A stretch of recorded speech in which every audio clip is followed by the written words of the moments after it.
Welcome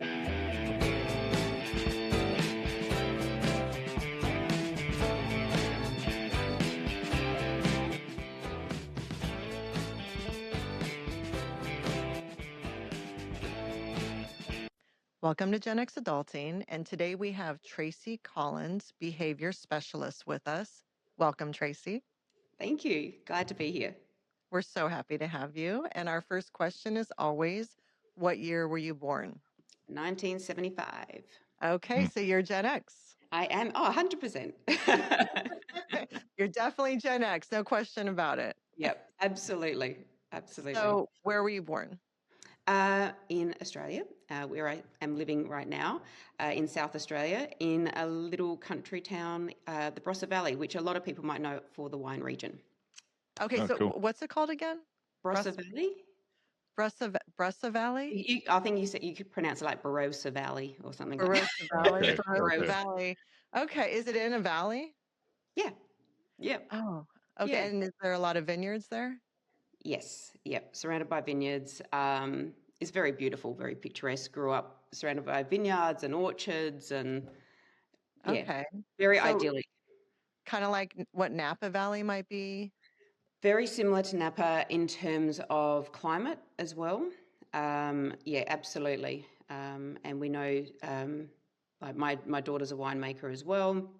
She's done vintages in Murphy's, which is just outside of like little town outside of Napa. So Okay. Okay. So similar. Wow. Oh, That's I bet cool. that's beautiful. Yeah. So how many generations back does your family go? Like who settled there first? Was it your great grandparents, your grandparents? Well, so South Australia is actually a big area where it was originally settled by convicts from England. Okay. But my family came from religious persecution in Germany. So that was generations ago. So I've got a lot of that Silesian kind of background. So they came over here and settled. So this is actually a big Germanic settling here. So the Barossa. So I grew up with my grandparents speaking like broken German when they didn't want me to hear. Okay. You know what the convictions were, like why they were sent, what they did in Germany to be sent over to Australia?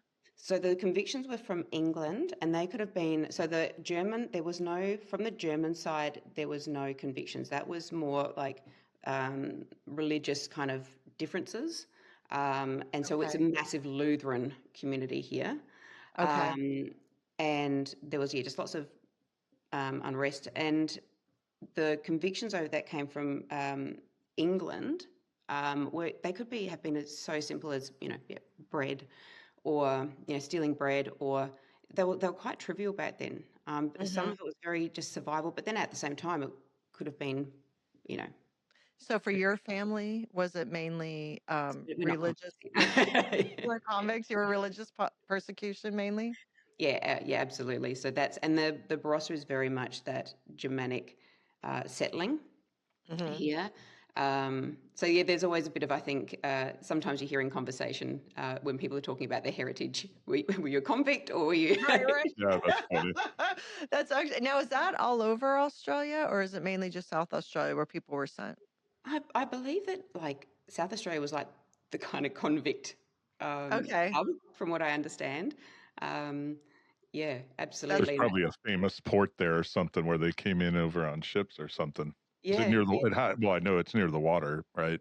Yeah. So the ocean's about an hour and a half away. We're not as lucky as you guys with Napa being so close to the ocean. Right. I mean, hour and a half. I mean, for Americans, if you're an hour or less from, we call it the beach, or if you're from Jersey, the shore, you're considered, you live close to the beach if it's an hour or less, because America is so huge that if you're within an hour reach, you live close to the beach, the coastline. Okay. Okay, well then I live close to the beach. I like that. I'll frame that now. Your real estate just went up. Yeah, exactly. It is absolutely my descriptions. Close to the beach. Do you know how your parents met? My parents met over in Nowra in Sydney, and my dad was in the Navy at the time, and so that was he'd gone into the Navy when he was about 15, 16. And my mother was working as a secretary over there. So there's a big, I grew up with surrounded by a lot of Navy, a lot of military kind of people and that kind of culture as well. So, so they met over there and then came back here, and Dad left the Navy. But yeah, his friends would always pop in from the military. It was kind of this, I don't know if they planned it, was this in-house joke where randomly growing up at 3 o'clock in the morning, you'd have a knock at the door and it would be some random person from somewhere had hauled their whole family over and they're like, hey, we're staying. And so you just have this house of like military. And I think I didn't really realize until my dad's passing how strong that military background and that training really is so much part of their identity for the rest of their lives. Yeah. Which I have been working with some military, doing some courses and stuff like that with military, and I've learned a lot through that just recently, and that was through my PhD. But so he joined young, though. That's what I was going to say, 15 or 16? He didn't, what year did he make it in school? 10, if he was lucky. Okay. 10. And yeah, he enlisted very early. He had a very troubled upbringing in terms of a lot of domestic violence and stuff like that. So, and as with a lot of them, it was to escape at the time. It was seen as also, good and noble, and, it was a solid place to go. And also, I think for a lot of people, it is that inclusion. There's a sense of inclusion. Yeah, absolutely. So his family was from your town, right? But they were from Western Australia, so way over on the western coast. What was it? Your mom's family from your town? My mom's family's from here, yeah. Okay, so but she was over in Sydney, which is all on the other side of the east. So do you know what brought her? Was it just like wanting to get out and have some life experience? Yes, yeah, absolutely. And she made a conscious decision that she, wanted to meet somebody outside the Barossa. Because there is a bit of a joke that a lot of people, don't leave the Barossa, they get married, and it's like we call them box heads. As a joke, it's an affectionate term. So there's a bit of a joke that you want to just get outside the genetic pool a bit. So yeah, that makes sense. And then she brought him back, though. Yes. Yep. Okay. Do you know how that old? Sounds beautiful there, though. Yeah, absolutely. I'm sure he was like, "This is fine. I'll live here." Yeah. How old were they when they got married? Do you know? They were. That's a really good question. So that was 9 years before me. It was early 20s, very early 20s. So 23. Okay. 23. And they had me, I think, 9 years. I only got pregnant 9 years after being married, which was because my mother did not, because with the Navy, which is a little bit different from the other military services, you're assigned to a ship. So you essentially, a ship will be at port, but you might have 24 hours notice and it goes. And you could be gone for any period of time.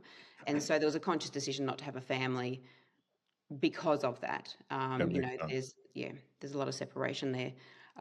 So the postings can be you're posted with a ship. Wherever that ship is, that's where you're posted. Okay. So I think the funny thing was with that 9 year gap, that was very unusual. And to have a child at 31, back then, I think Mum said, everybody thought I was barren. But of course, that would have been so odd. You would have completely back then thought there's something, they're having issues. Absolutely, 100%. So they really married for love then, right? Like, yeah.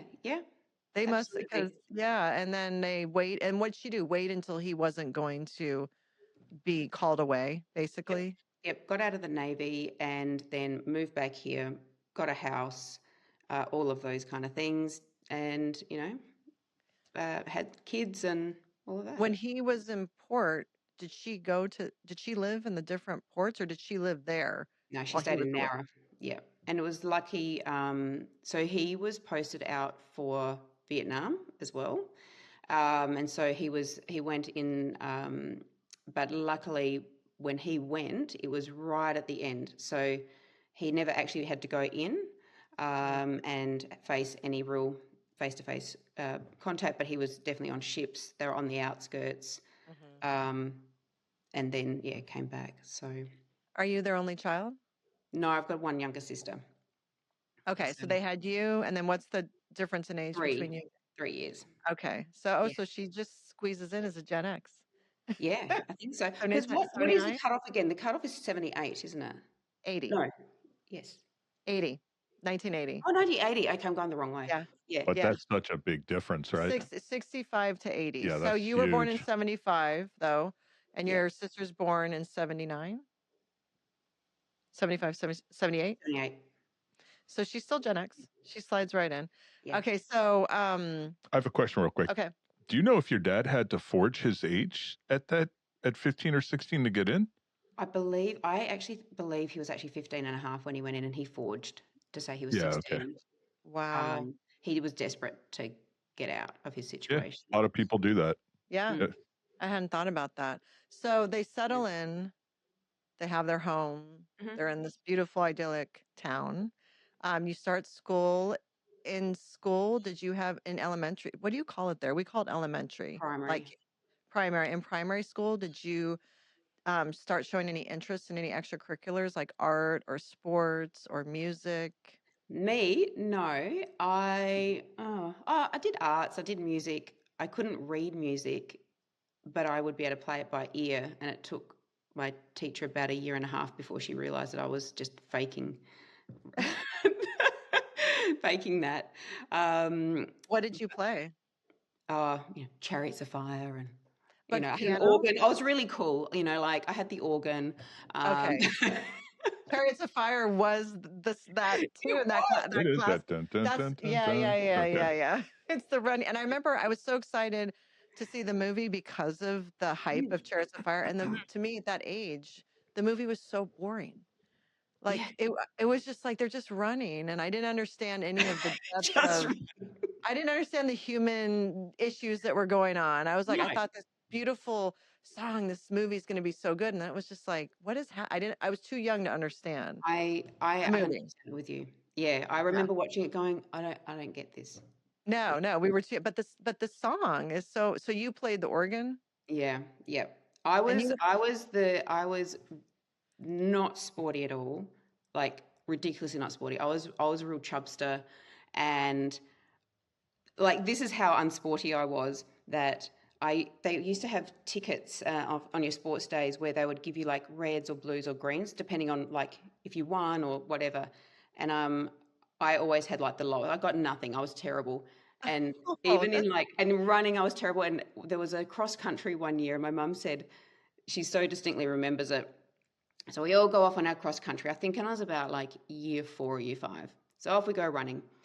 And anyway, Mum said, they're all waiting there for us to come through. And then all of a sudden, Tracy comes first, and everybody's going, oh my God, we can't believe this is amazing. And I crossed it, and I was like, I'm first? That's so weird.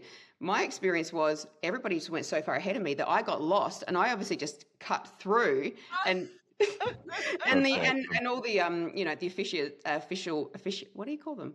Officiants? Officials. They came and said, Tracy didn't come past any checkpoints. Basically, I just got lost. But I had like a 3 minutes of glory where I was like, is this what it feels like to win something? That's awesome. That's so cool. That was your moment. That's That hilarious. That was my moment. I had 3 minutes of glory, and it was like, yeah, I want that in the future somewhere. You got to figure out how to tap into that. So I'm just dying awesome. over the tickets, because that's such a Gen X experience. Is like it's like a scarlet letter of success in sports. Exactly.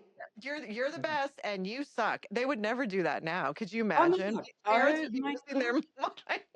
Everybody. It's how they build us to be resilient. But I do remember this younger child. I was in year 7, so it's the last year of our primary school, and this younger girl came up to me, and she looked at my card and she goes, "You're not very good, are you?"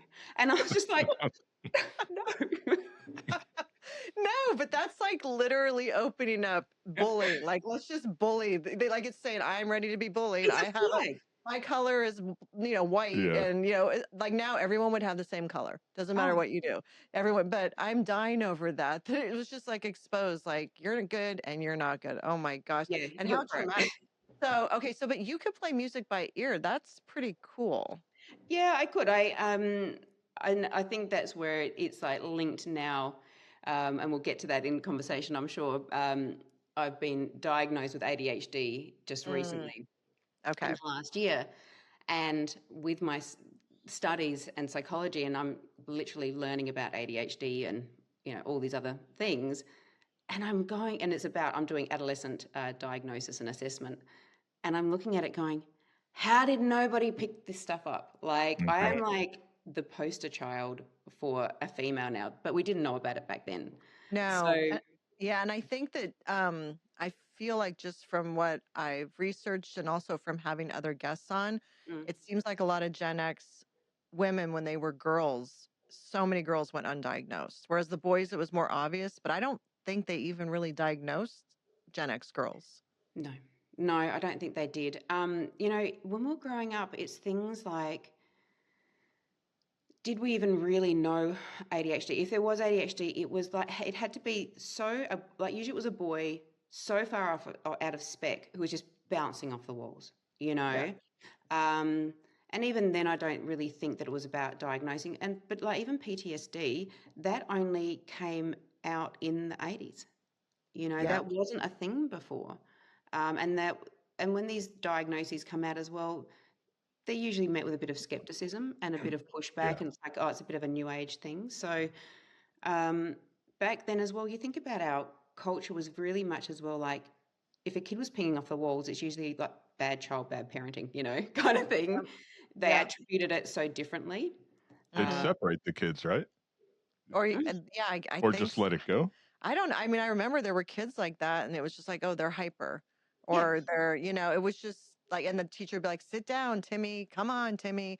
But yeah, no, there was never really, no one discussed it, I guess or you're right. Everybody was mainstreamed, and it was like, yeah, we just knew Timmy was like really hyper, yeah, yeah, yeah. you And know? also, I think the teachers used to like crack it at us a lot more, like you yeah. know, and send Yeah. you to the principal's. It was like really like, Yeah. Like Timmy was like, get out of here There type were of thing. never Yeah. girls, though. To your point, there were Right. never girls. It was always boys. Because it wouldn't be the hyper, right? We wouldn't show the hyper in the same way boys do in a physical way. Maybe it'd be more anxiety based. yeah, absolutely. And girls have a much better masking mechanism, and we're built just a little bit differently with our social wiring.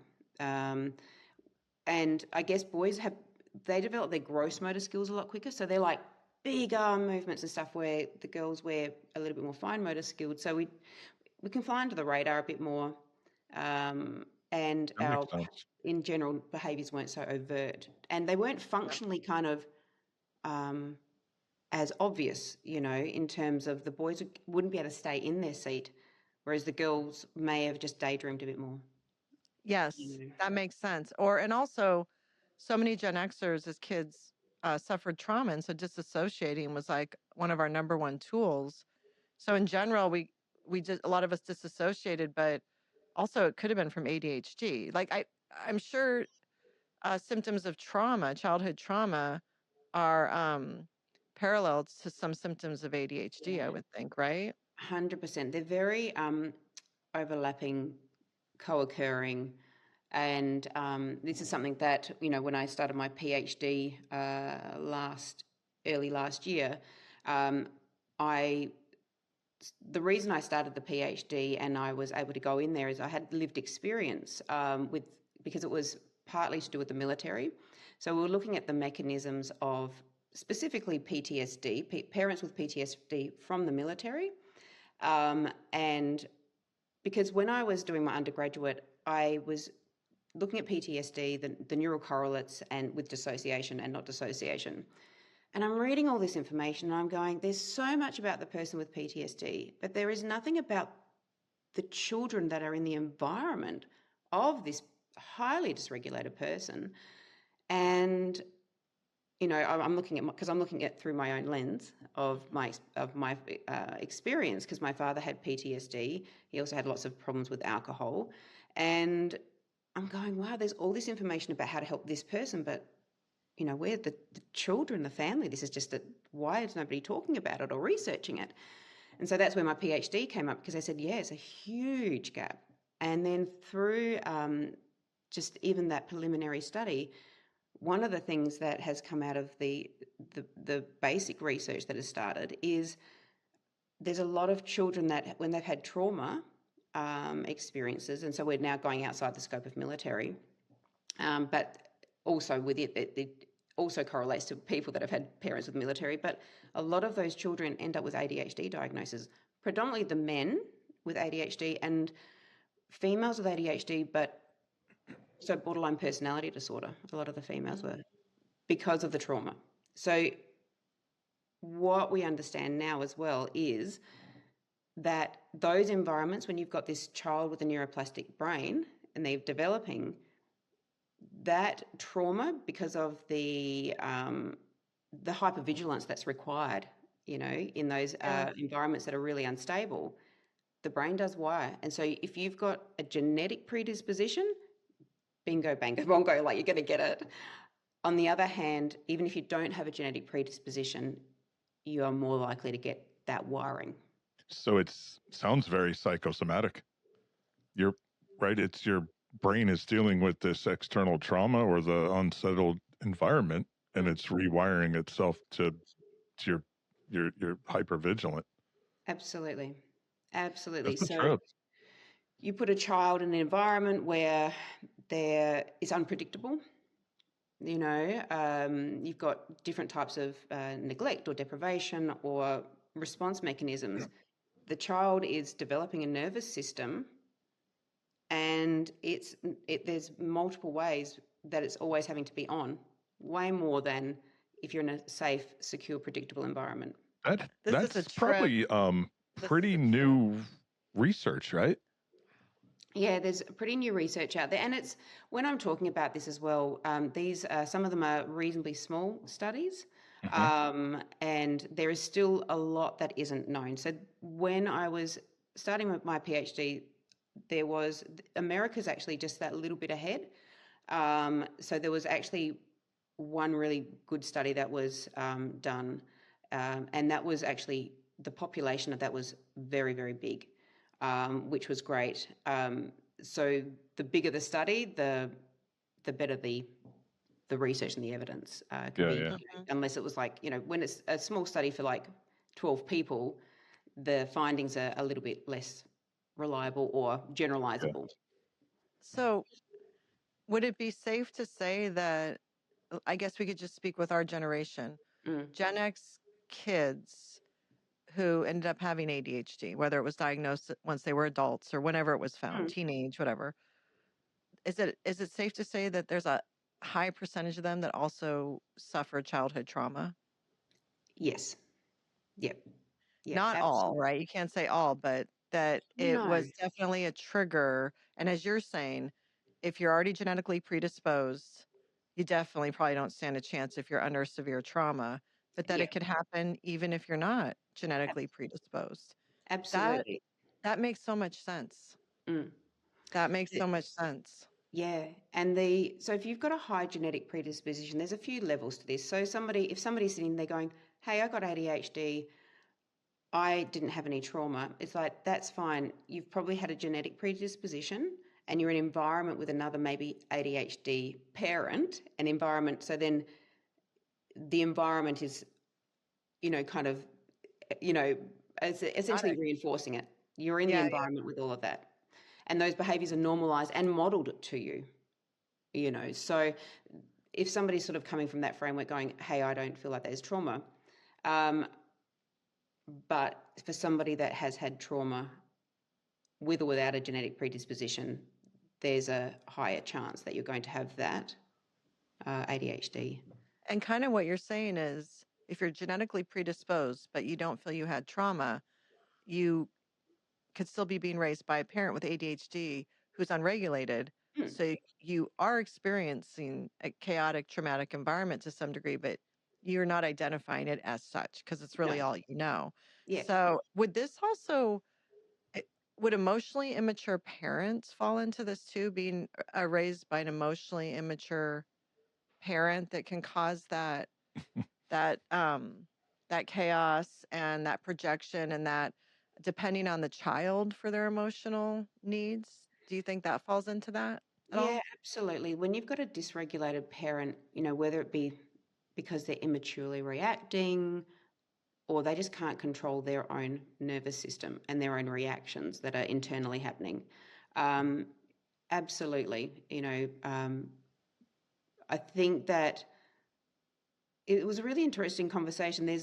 And it was actually a young person who articulated it because they were saying that they want to be a father one day, not just a dad. And I said, well, how do you separate those two? And they said, well, a dad is somebody that just has children, but a father is somebody that wants to be there to, you know, guide them, teach them, be hands-on. And I thought that's really interesting because I kind of reflect that and go, well, did my parents want to have children? Because that's also what you did. Like there was a formula of the steps that you go through, and that kind of tick box. And as much as I'm not discounting the fact that there wasn't that aspect of wanting to care and love, because there was that, but I think there's a different level of conscious intention, because you're going, like what I say to my kids a lot is, if I have to, pull it in hard, I'm saying, at the end of the day, my job isn't to be your friend. My job is to make you the best person. And I don't care if you don't like me right now. I know you love me, but Yeah. my job is not for you to like me, and it's not for us to be friends all the time. Right. And I think there's a very conscious difference in that. Well, yeah, and you're not going to your children for your needs. Our children should not be fulfilling our needs. And I think that's where things get a little confused with certain parents that are either vicariously living through their children, or the parent is emotionally immature and going to the child to fulfill those emotional needs, or even as like a companion, filling that role Oh, as a companion 100%. so they're not alone, codependency, or there's a lot of parents that haven't allowed their children to individuate from them. Oh, I Um, see that a lot in my work. A lot. right? A lot. Yeah. And Mm. but that all comes from trauma, right? Those parents are dysregulated. And so I'm sure that came from it's that generational trauma. Yeah, yeah, absolutely. Um, and just if they've been in an environment where dysfunction has been modeled to them, Yes. um, I think that if they haven't taken ownership of their stuff, um, I think our kids are the best. The way I look at it, I think our kids are our best mirror for us to show us where we need to do our work. Hmm. But most people don't see it that way. Yeah, they're fulfilling their needs. They're operating on such a lack of kind of awareness of what their interactions are actually doing. And I have to point out quite often that I see these interactions and between a child and a parent, and I'm looking at it going, there's no adult in the room, Yes. because a Right. child needs a regulated person, because without that, the child is also going to become more dysregulated because they're trying to find safety. They're like, where's the baseline for safety here? And if you've got a parent that's just like escalating, they're escalating, it is almost inherently traumatic in itself when you've got a Yeah. very dysregulated parent. Yeah, and then Um, and also you're dealing with displacement in there too. yeah. So, if a child spills the milk and the parent comes at them with anger from something else about the spilled milk, Mm, but it doesn't warrant that level of anger, but the no. parent hasn't dealt with whatever they have going on. So they're coming at their child with too strong of an emotion, and that could be even a positive emotion. Too much love, too much focus, Yeah. so there's, because so that displacement of so when you were okay, so when you were in primary school, were you already noticing, or when you look back, do you see signs of your dad's PTSD and alcoholism as young as primary school? I wasn't aware of it fully, um, really, until there were some other things, I guess, that happened is as my mother's family, like my grandfather passed away, my grandmother passed away, not having that external, I guess, monitoring almost, that family protection as they kind of, and then I had other family members move away. My dad was almost, because there's that lack of monitoring, that's that social, that social monitoring that we do. He's left to his own devices. Like they were the buffer. Yeah, they were the buffer. And so his everything kind of got worse. And after that, so it was just this slow spiral. But the weird thing is I normalized most of it for a really long time. Like I just thought that was normal. I thought that every household had this level of dysfunction and that when we went out, we just pretend it's all okay. Mm-hmm. I just thought that's how it worked. Yeah. Because I had no other reference point. Yeah, I think that a lot of Gen X, speaking for Gen X kids, I think that's a very relatable experience. Well, what I was going to say, I think we can all relate to that abnormal thing happening at home, but that was the norm. Right? This collective norm of abnormalities. That's what we grew up in. But then pretend like everything, like you 100%. go out like no one acknowledges Go out on your anything. Sunday best and you go out like good. Everything's fine. Yeah. I think that's, appearances were, that generation cared so much about appearances too. Absolutely. And then that brings us to that thing where why do girls go unnoticed with their ADHD? Because we were masking from such a young age. Yeah. For 20 other things. Yeah. Right, for a whole menu of things you were masking from. Yes. Totally. Absolutely. And in order to go out and be normal, you were masking. ADHD was like, I got this, no problem. So what were some of the signs of what kind of trauma did you suffer from his PTSD as a child? He was, and kind of going back to what we were talking about before in terms of different parenting styles, you've got that authoritarian, that militant style, which is not great. We know that from the literature. And on the other side, and what you were saying as well, that totally permissive parenting we know is not healthy either. It is that really lovely balance in the middle where it's authoritative, which is different from authoritarian, which has that balance of boundary and warmth. And so where I sat in was I had my father who was very militant and my mother who was a beautiful person, but she was much more on that permissive side. So you've got these kind of two sides where militant and then just this lack of ability to hold a boundary. So I started noticing, it was the things that I normalized that Dad would get up and, we used to be able to listen to I could hear the handle in the bedroom, and based on his footsteps, like the pace, I could tell if we're about to get yelled at as soon as he walked in the room or ignored. It was one of the two. So it was very much an environment where you didn't know what you're going to get. And the yelling could have been for it was whatever he could find in the environment that was obviously just going to peak it. Right. That's that displacement, right? It's like it could be anything. So was being ignored the positive end of the spectrum? The yelling he could go for days without talking or acknowledging my existence.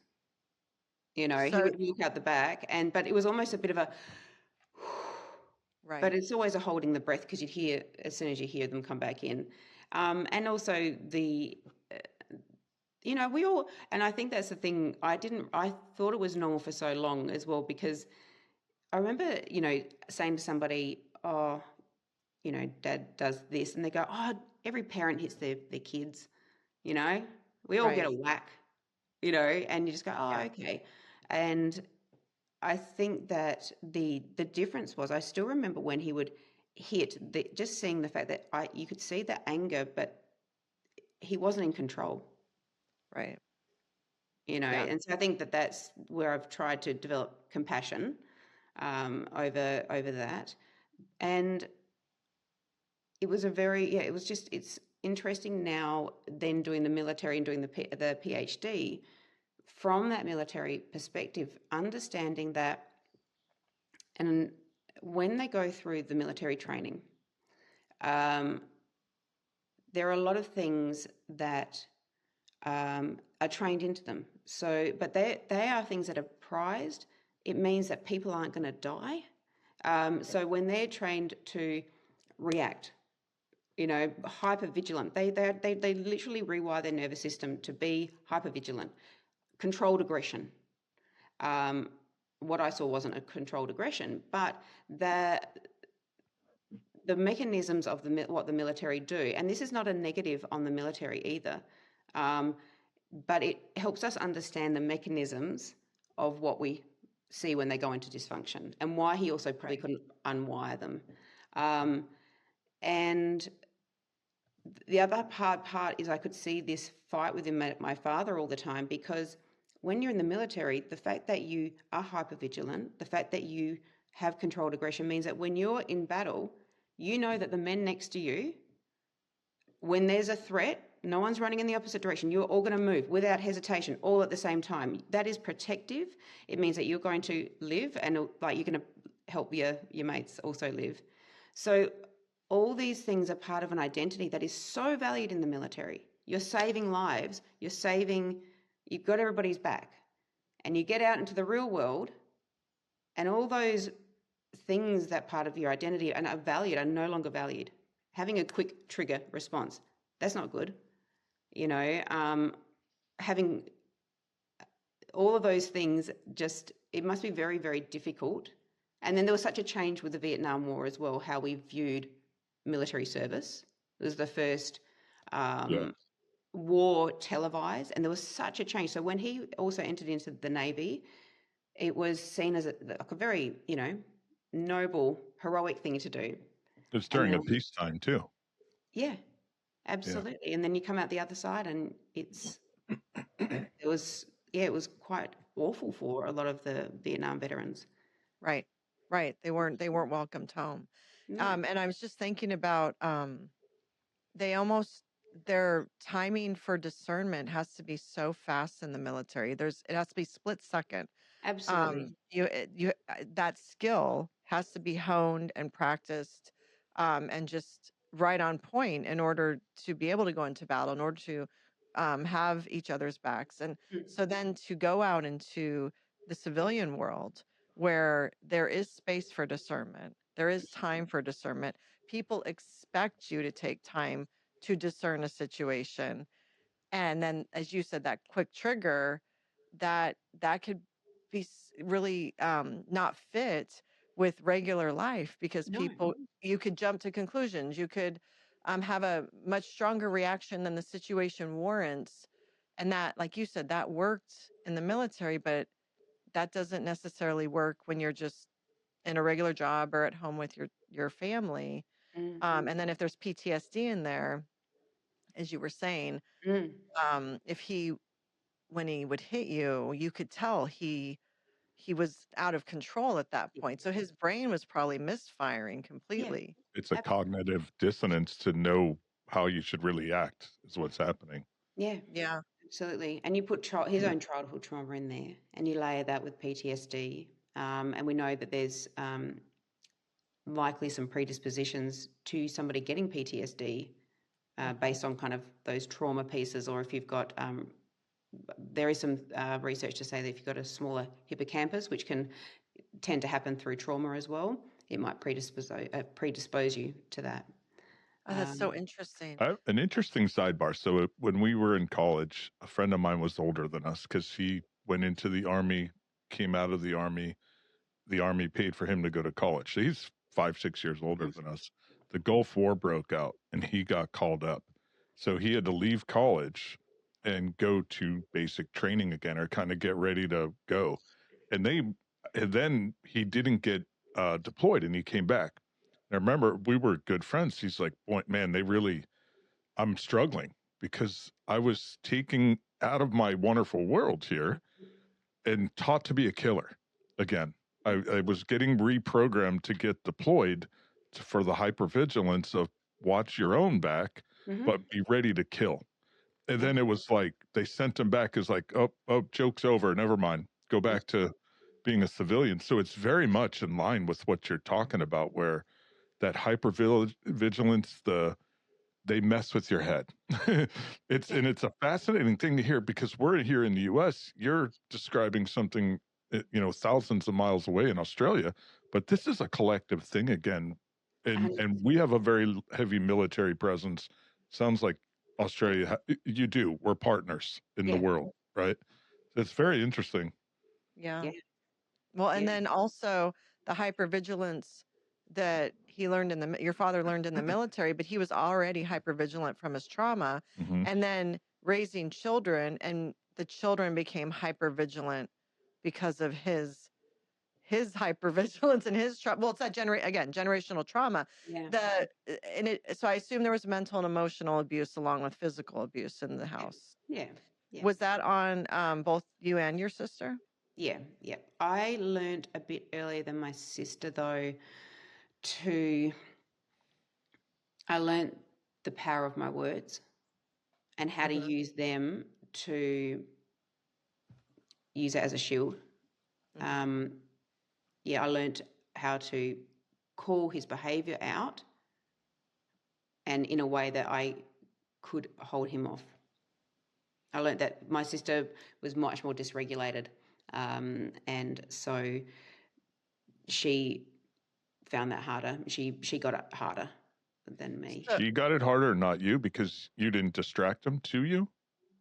Because I learned to stay calm. I learned that if I got emotional, if I was like, that would it was almost like it made him more like It ramps it up. Irate. He just made him more out of control. And I learned that if I just got really calm and I spoke slower with real intention, that he just really didn't have a lot of a place to Snapped go. him out of it. It was like a counter to his chaos. His overstimulation, and it kind of snapped him out of it. Yeah. What age were you when you started doing that? In high school. Okay, so when but it wasn't really conscious fully. It was just it wasn't even a fully conscious thing. It's just what my nervous system was started to do, which that's a very ADHD thing. So ADHD, when there's a threat or an immediate kind of response, so somebody that's got ADHD, brain's pinging around everywhere, you've got a choking child in front of you or something like that, it needs your immediate, everything just goes, it becomes super calm, and we just go in, Oh my God, I do that. Yeah.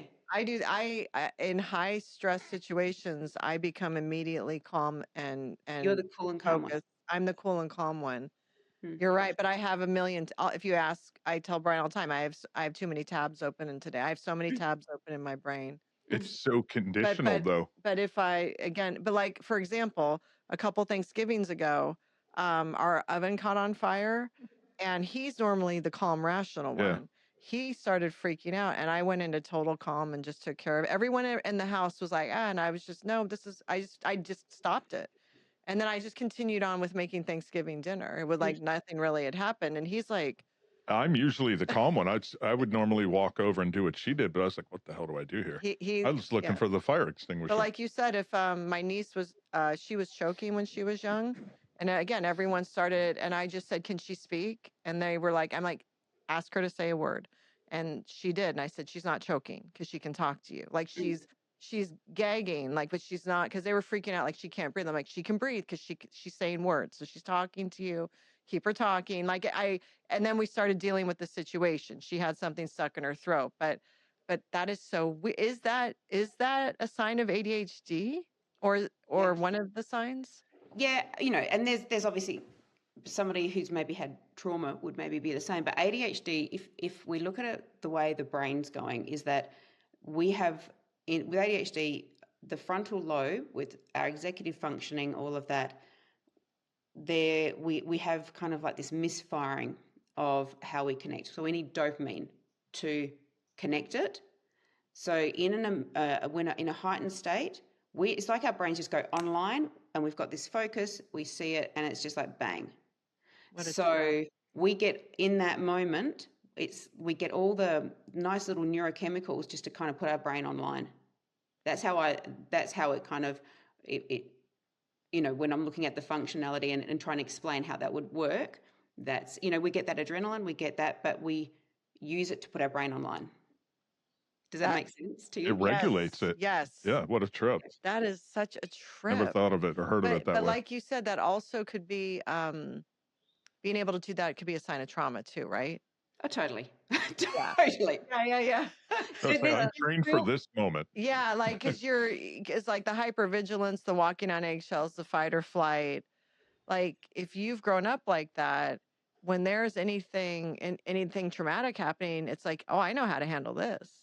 Like I can handle trauma. I can handle emergency situations because my body and mind were trained for this my whole life. My kids always kind of joke because they say, oh, we know that if someone broke into the house or was threatening the kids, they're like, we know mum would be the one at the front. She'd go all types of psycho because she would just be like, whoop, bang, like I would do whatever it takes. But they said, we know that I would just act.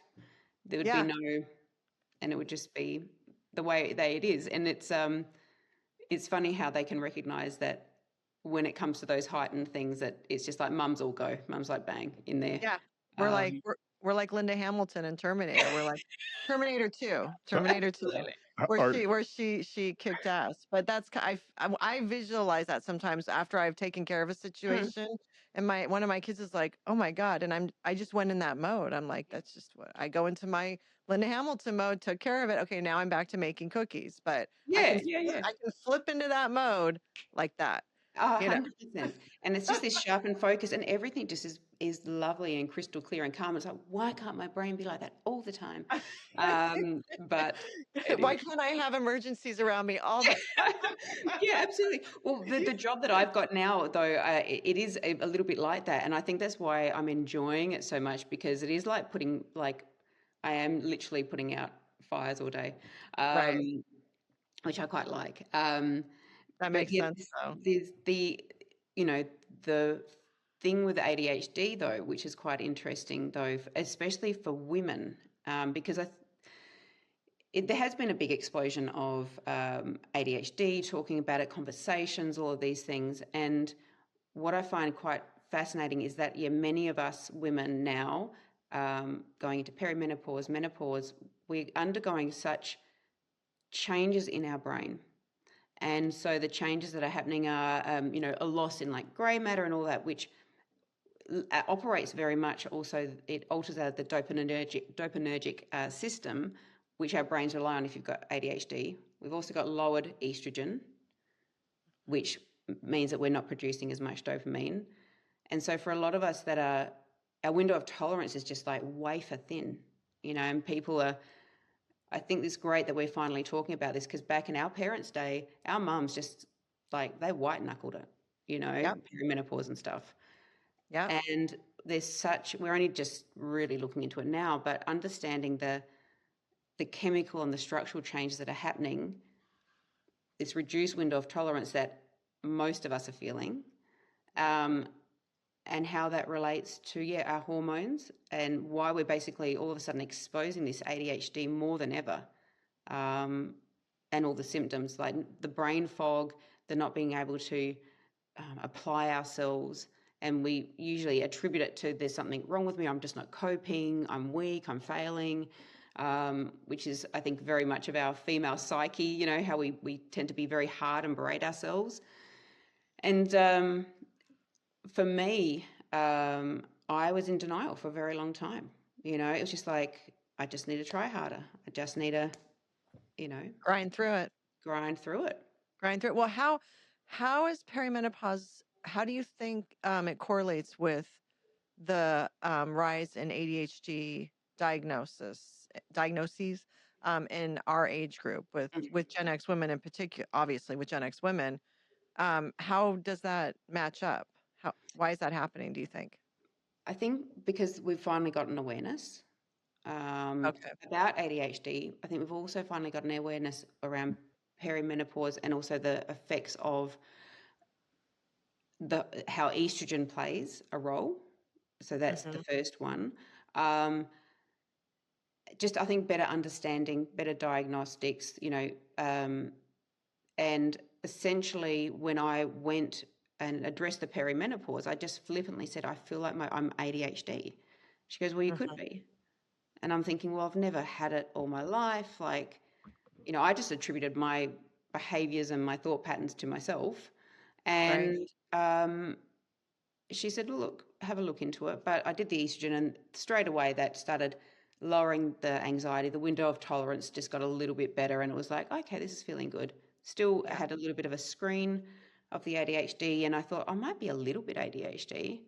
Went through, got diagnosed, and it was basically like, no, you're not just a little bit ADHD, you are severely ADHD. And now being medicated and seeing the changes of that, it was really interesting. There was some of it was, I went through was almost a grieving process in some ways, because it was realizing that it didn't have to be that hard all the time. Like, I had normalized the amount of difficulty that was life. And there were so many parts. It was like I was given all the pieces of this jigsaw puzzle, and every time I picked up a piece, I was going, that I thought was me, I'd go, oh, that's ADHD. Oh, that's ADHD. I didn't understand the relationship with food. I didn't realize that my constant battle with trying to not eat, because, we grew up in that waif era, and I'm like, not a waif. I'm never going to be a waif. And so I always thought I was very undisciplined with food.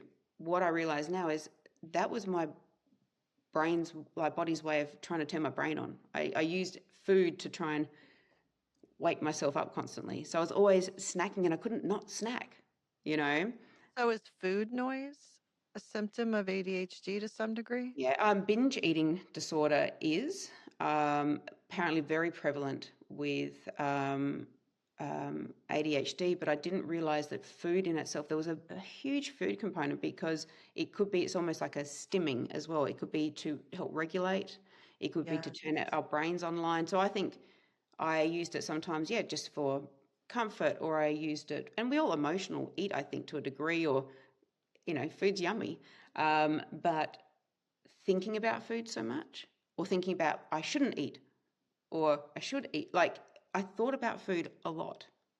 Yeah. And now food noise. having food noise, I think that's a really good way of putting it. I like that, food noise, because it was noise in my head. And being medicated has just, it's like, oh, I can concentrate on other things, and it's not there. It's like what you were saying, Nicole, like, I've still got 30 tabs open in my head. Yeah. But I can concentrate on one or two. Right. They're not all streaming at the same time with the same amount of intensity. And having that flexibility is very empowering. My rejection sensitivity, like, didn't know that was also, I was so high that it was outside of the scope of what it was. I thought that my reactions and sensitivities and my expectations of how I'm reacting to people, I thought that was in the scope of normal. And now with medication, and obviously I'm doing a lot of psychoeducation for myself, really realizing that, oh wow, like, that was just a part of my brain, which is that on off. It's part of the ADHD profile. That is so interesting. Rejection sensitivity. I've never thought about that. That's a thing. And I've known people that have that, and I never would have correlated that with ADHD ever. Huge. Yeah. Yes. Oh, I'm going to look more into that. So, and then like what we're saying though, you've got ADHD, but then if you looked at trauma, it would make sense. And inherently having our brains wired that little bit differently with ADHD is that we're inherently going to be a bit more traumatized. If things just are a little bit harder, because we're white knuckling it through life a little bit more, especially when you're medicated. But if you think about rejection sensitivity, that it's this threat detection almost. You're trying to make yourself safe. So with rejection sensitivity dysphoria, you'll interpret a threat response at a much lower threshold. So I thought initially that this was more to do with trauma, but now that I've had the medication for ADHD and it's just fallen away and dropped off significantly, I realized that was part of the ADHD. And that's, more neurological. So ADHD, out of all the, diagnoses and disorders you can have, is the one that is most likely going to respond to medication if you've got it. When I first went on medication, it was at a very low dose and I was actually falling asleep. And this is from a central nervous system, like stimulant. I was falling asleep. So my doctor was like, you're 100% ADHD if you're falling asleep on this medication. But yeah, it's quite fascinating how when you look at like rejection sensitivity, the food, and all these other aspects of that influx of information, like always feeling so much, because you've got all this information streaming all the time, just to be able to like hone that down is so lovely. What is the medication, or what is its intended effect? Is it to raise your dopamine levels? Or so there's two classifications of medications you can go on. One's stimulants, one's non-stimulants. So depending on the type you have as well. So you've got like your hyperactive impulsivity, and then you've got your inattention. And I've got both. So I wouldn't say I'm hyperactive, but I definitely would be impulsive. And then there would be the inattention. And the medications, you've got a whole heap in, say, the stimulant side. They're central nervous stimulants, short, long acting. They originally thought that it gives you dopamine, which there's some information now coming out saying that it's just essentially what it's doing is making your brain feel more wakefulness. But essentially in practice, what it is that it allows you to produce more dopamine and it connects your brain together, because it's usually the executive dysfunction, like cognitive executive dysfunction, so the frontal lobe, we can't really connect to it effectively and efficiently in a very functional way. So the medication helps us connect to the frontal lobe. So it helps facilitate that connection to produce the dopamine, but it's not actual dopamine replacement. Yeah, no, I think that there are some unknowns. As much as there's knowns, yeah, I think there's some unknowns. The other part of it is that I was reluctant at first to do medication. However, what I really have come to appreciate is that there's a lot in control of ADHD as well. So regular sleep cycle, so going to bed at the same time, waking up at the same time, how alcohol affects our sleep. Good exercise is like, a little bit of ADHD medication, basically eating well, how sugar affects it as well, and making sure that you got your vitamin B12, D, all those cofactors for producing dopamine. So good health. So we've got a lot in control. And so when you're on medication, a lot of people think, I have to be on medication for the rest of my life. And they don't necessarily, because of the beautiful thing of neuroplasticity. For example, my goal is I am immersing myself in knowledge, but I'm also applying it. So I'm really doing all the things to help me basically make neural pathways. So the where I'm working on with this is maybe over the next 2 years kind of thing, I can hopefully make enough neuroplastic changes because the medication is allowing me to do that. And then in about 2 years, kind of titrate off, see if I can go off of it. I've been told if I do want to go back on it, it would be at a significantly lower dose, at least half. But there is what happens is there's a pool of people that can make those neuroplastic changes and go off medication and don't have to go back on it. And then there is a pool that can go back on, and then there are some people that just don't apply themselves. They take the medication, but they don't really make any changes. Right. And you have to like with anything, especially any medication, you really should make lifestyle changes. Yeah. along with it to support it. I'm on thyroid meds, I'm on HRT, but I do 100 other things in my life to support what those medications do for me. And if I don't do one of those things, I can feel it. Yeah, it's Absolutely. the exercise, it's eating right, it's sleep, it's all of that. I Yep. was going to ask you, how do you think ADHD is related to depression and anxiety at all? Yes, and that's where it gets misdiagnosed a lot. But because I do have ADHD, I had a thought that I think is really important for your viewers as well to know about. Is the other thing is if you have ADHD and you are unmedicated, you are 3 times more likely to get dementia. You raise your risk factor by 3 times. So being on medication lowers that risk back to your normal baseline of what it should be. So I think that's another really compelling reason that if you are, when you're looking at all these factors about why not, do I get diagnosed, do I take medication, not understanding that, and we're in a really critical window right now in our age group about the lifestyle changes we can make to moderate those risk factors for dementia. That is so interesting. And Yeah. then, um, and I know we're going to touch on dementia more, dementia prevention, Mm. more in this episode.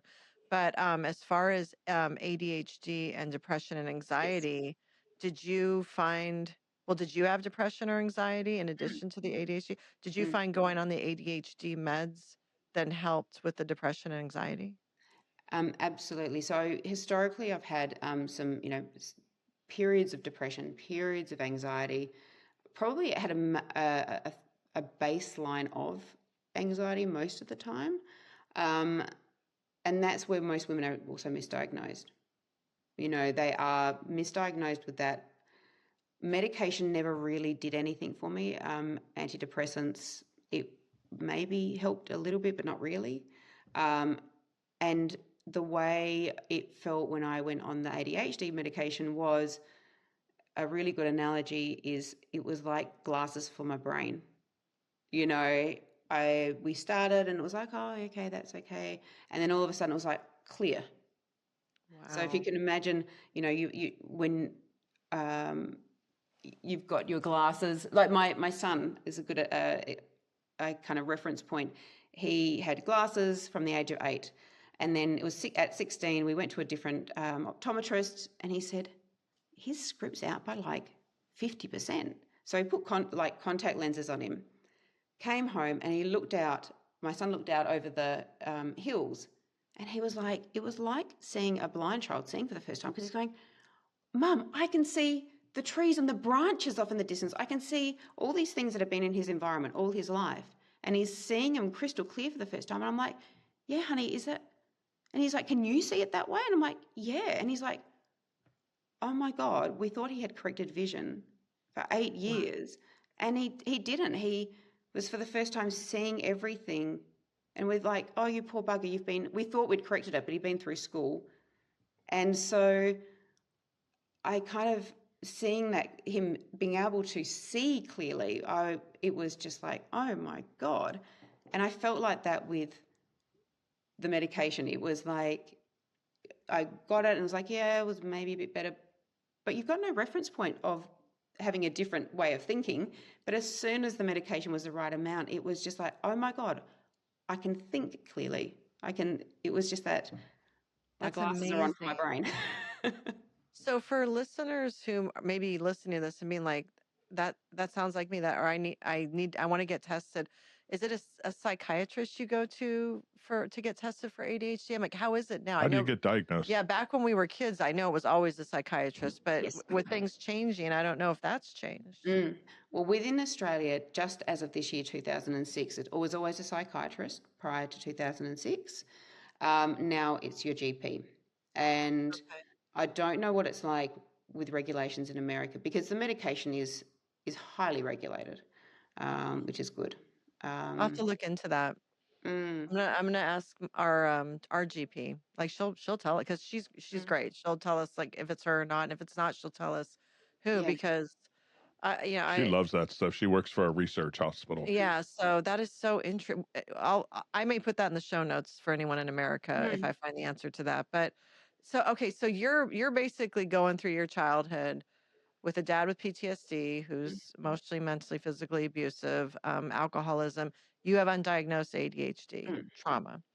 You're grinding through, but around high school is when you kind of zoned in on, okay, you just started staying calm Mm. to counter his abuse. Yeah. Um, that's going on in the home. In school, was it affecting school? Like, were you still thriving academically? Were you participating in extracurriculars?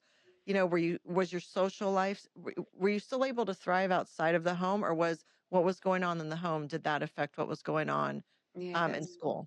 that's a really good question. So I got bullied a lot, and interestingly, that's another very common thing for ADHD. Now, Um, why is that? there's probably a few things in that, because if you think about the trauma piece in that, and maybe my need for being liked meant that boundaries, I think bullies pick people out pretty quickly, Yeah. and where you lie on that. So my need to be liked overrode my ability to stand up for myself. I didn't have that sense of it was okay to stand up for myself and boundaries. And so that was very much so. I was very much bullied in primary school for being chubby. And then high school got worse. I kind of thinned out a bit, and then guys started showing a bit of interest in me. And then girls started hating me for whole new reasons. So, Yeah, people find whatever reason they can. absolutely. But I think my behavior just got more erratic in high school. But now having this, and I was really hard on myself at the same time. And even retrospectively through life, I was like, why was I just like my academics went to shit in high school? I couldn't apply myself. Like I couldn't keep focus. So I would just zone out of, I was doing chemistry and physics and high maths, and everything just went because I would be sitting there going, and I didn't know at the time that it was the ADHD, but I would just be listening and I would just zone out, come back and go, oh, I've got no idea where we're at. Yeah. You know, Yeah. it really did affect me in that way. And understanding now how affected ADHD is by hormones.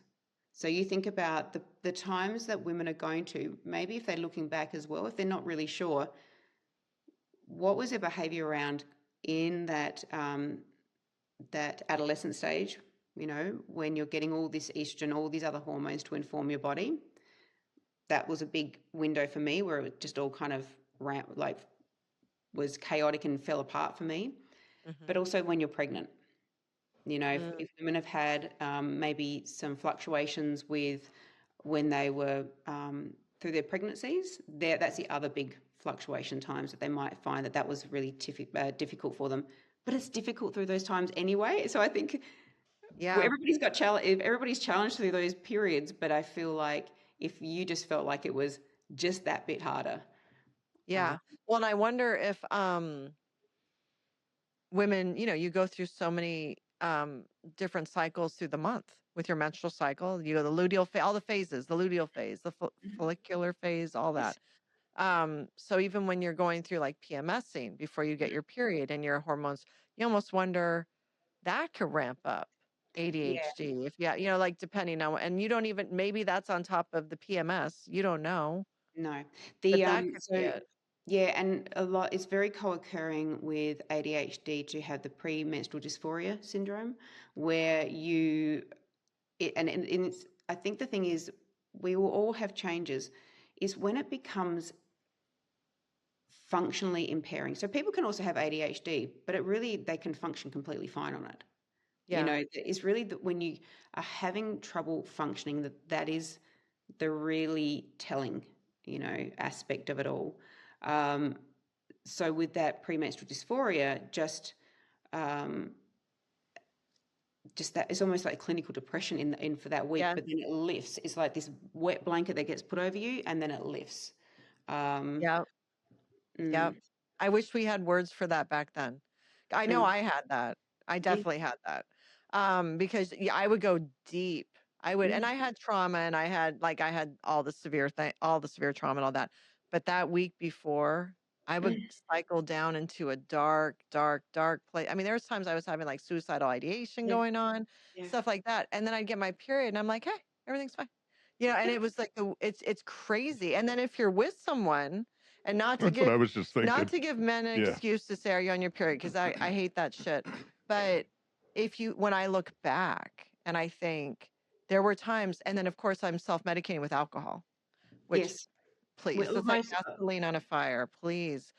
mm, So your partner, and especially if your partner's an avoidant or like a Gen X man and they're not like emotionally developed, and we've talked about this, he knows what I'm talking about. We've covered this on episodes.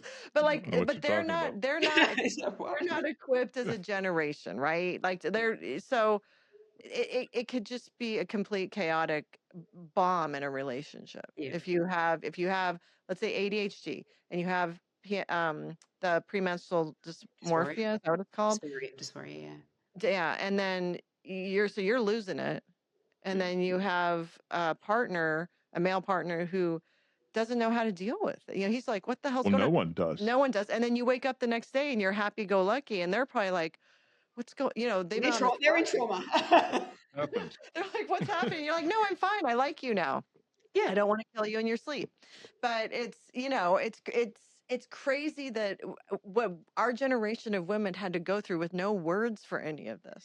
No words, no language, no conversation, no understanding that it's actually like being driven on a biological level. It's not just I'm, crazy, Right.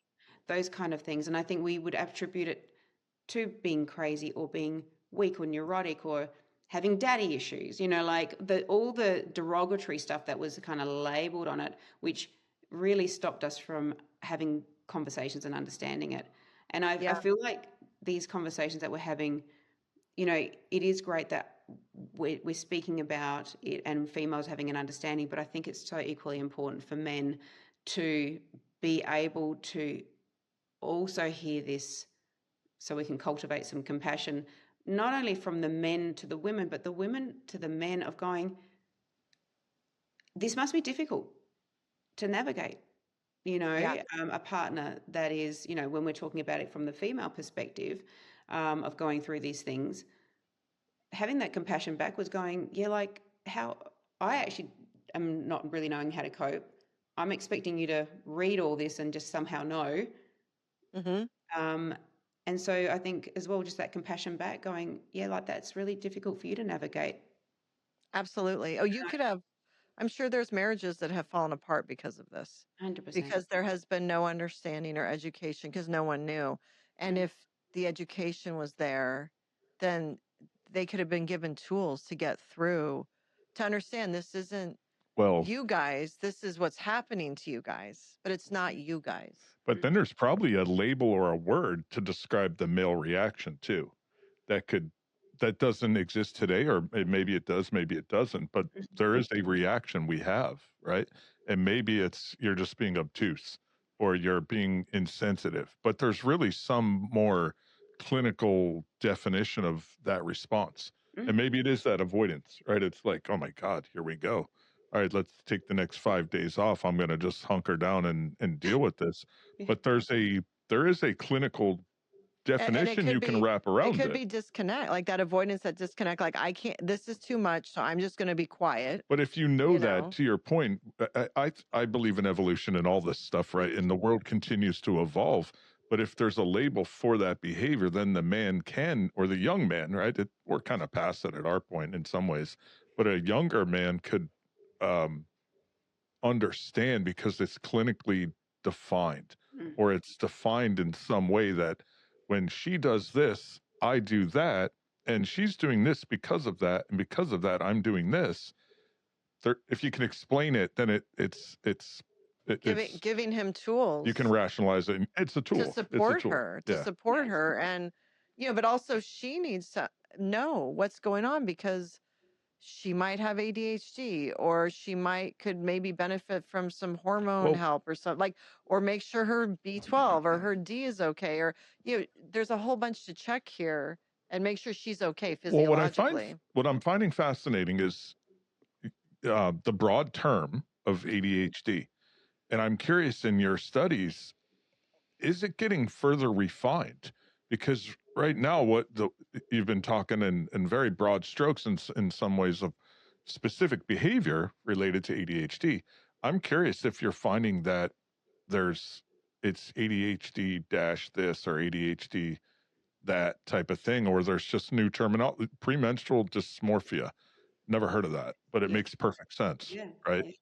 So I'm curious if you're seeing that as you get further into this, a whole nother language, Like right? another level up, like this type of ADHD, this type Continuing of to ADHD, this refine type of it. Yeah, ADHD. yeah, Yeah. yeah. And there absolutely is. And I think that there's lots of discussions around, attention deficit hyperactivity disorder. And with those two clumped together, they really, they need to be a little bit more nuanced in there, in their descriptions, because I think that's where they're going, like that attention deficit disorder. So that's really your inattention style. ADHD is when you've got the two, but when we're looking at hyperactivity, it's really, there's hyperactivity and there's impulsivity. So they're actually two different things. But people, because of the name that was given, it's had its own identity, which has really been about that hyperactivity, but it's really missed out that inattentive and that impulsivity aspect. It feels like it's time to redefine it, because Yeah. to your point, I can think of kids where as parents, looking at other kids and saying, "Oh, he's got a good attention, but he's very hyper," and so you get confused as parents how to deal with it, or accommodate other children or whatever. Or can somebody just be attention deficit and Totally. not hyper and not They impulse have to be, and yeah. having impulse control and not be hyper, but just be the AD. Yeah, absolutely. They can be completely inattentive type. So that would be your daydreamer, just not being able to apply yourself. Things in the environment wouldn't even be really that obvious. Like, I don't know if it's just a teenage boy thing though as well, that I deal with at the moment, because it's like, you've walked past that piece of rubbish like a million times. Right. And that doesn't seem to cue, but yeah, there can be an absolute inattention. And again, just circling back to the changes as well, I didn't realize, so there's actually like almost an ADHD tax or cost, that we have in our lives from maybe sometimes reckless spending, or and like relationships, but on a financial level, there's a massive financial cost because of the burnout cycles as well that are very, very common. And also things like, going on a shopping spree. Now when I go shopping, I don't get that same buzz from it. And the reason I'm bringing this up is because I've just thought of like the other parts that are very common, but having a high sense of justice is another massive trait of ADHD. What is it? Having Can you a very high sense of justice. Can you give examples of something? So if I was in an environment and somebody's really just doing the wrong thing, I've got it will be so salient to me and so obvious that there's an imbalance or there's an injustice here, and I will often have to deal with it, like, and address it, because I can't stand seeing an injustice occurring. Okay. And in a work environment, that doesn't always bode well, Right. Because in the work environment, you have to be political a lot of times. Yes. And so it's hard if you can't necessarily fight the good fight every turn and get along with everyone, at least in the corporate world.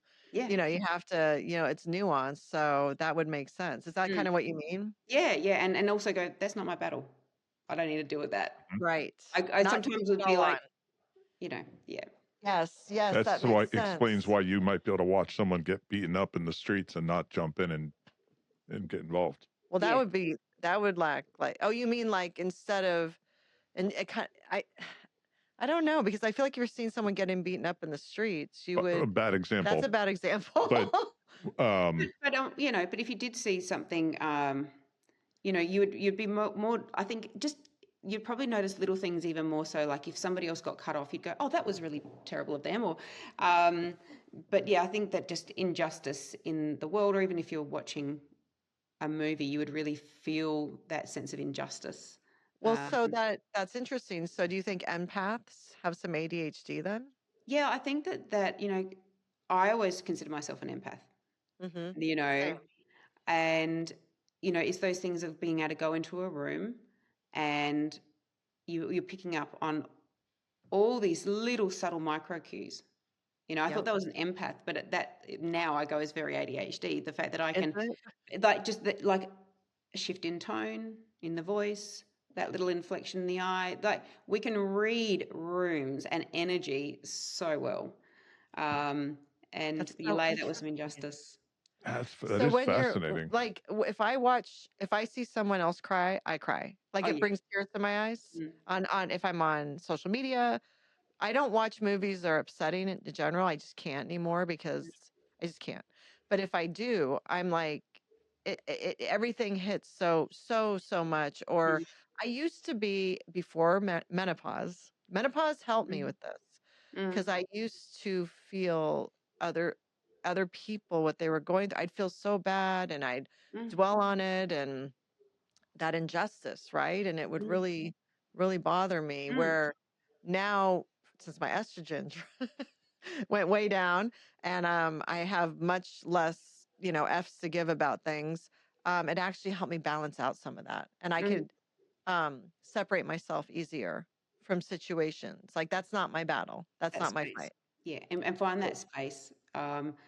Yeah, that is really nice to be able to do that. And I think even having that awareness, from my perspective of going, oh, that's something that I have that it is inherently me, but at the same time, it's an attribute that I've got because of my wiring.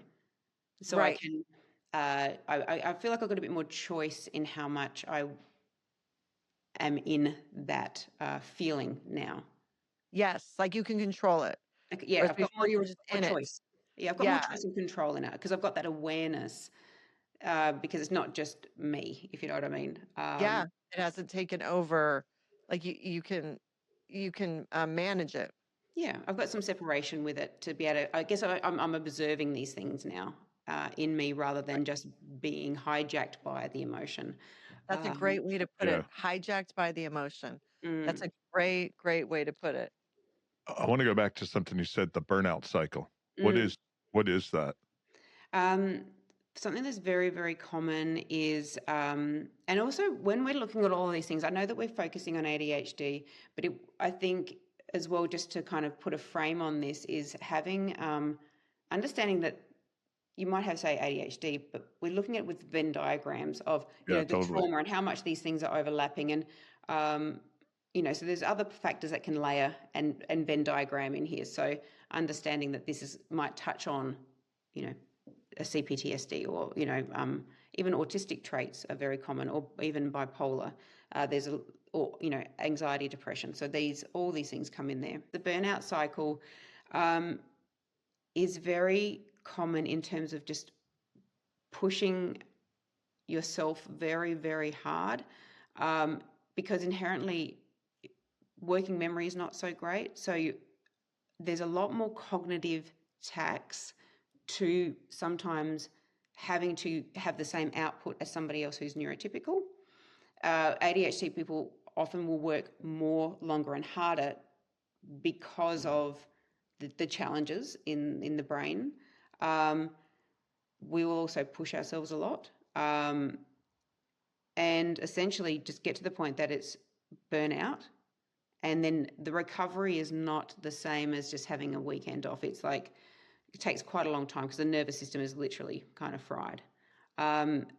Because even within attention, you can have moments where you have absolute attention, and you might go through a stage where you're really hyper focused. So you're just trying to get through that job and that work. And you'll be ignoring so many signs because you just have to get it done. Well, and GenX grind.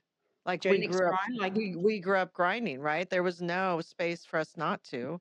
And we were so what's the word?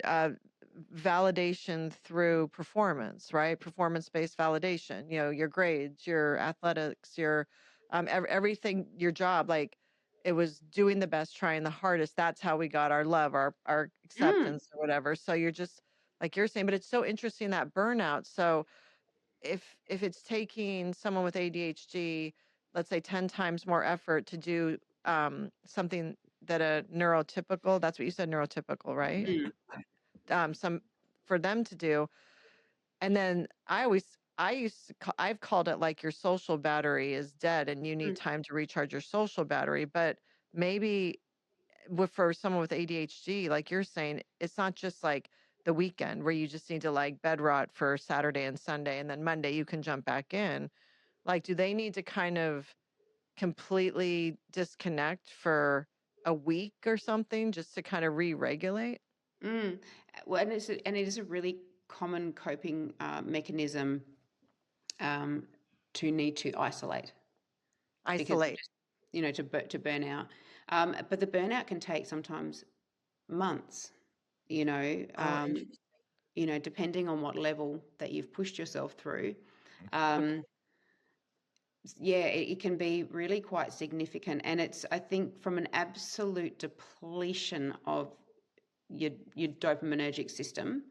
And that's why you might then be, touching on that depression, or touching on that anxiety, depression, mood disorder kind of feeling, because it's just so depleted. And then, or you might have like a physical breakdown as well, like in and amongst that, like your back might go, and didn't realize how much of that was also playing into like my physical pain, because when you're also stressed, you're going to lower your immune system. But when you are low in dopamine and estrogen, so looking more discreetly around this time period as well, that does affect your inflammation levels, and so you are going to feel more somatic pain, like exacerbated. So you get physical pain in there as well. That's going to affect your brain a lot more. It's going to wear it down. So there's lots of layers to this, and you're more likely then to stop exercising. So then you're lowering all the good endorphins from that. So it's like this tightening, and so the burnout is very extreme then. And can it affect inflammation too? Oh, totally. Yeah, the lack of estrogen affects the inflammation for sure.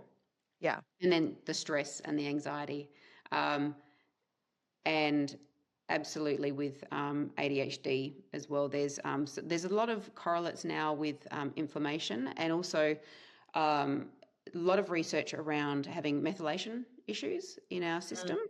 So having the MTHFR, and so we really do have to look after our diet and look at our absorption as well. For a lot of people as well, iron, ferritin levels can be a bit wacky, B12 as well. And one of the challenges with modern medicine, and unless you've got a really good GP, you can have a blood test and be in that lower normal level, and they go, oh, you're okay, you're in scope. But you might actually need to be up the higher end of that B12 and iron in order to be making all these, because these are cofactors to making dopamine. You probably need a much higher base level.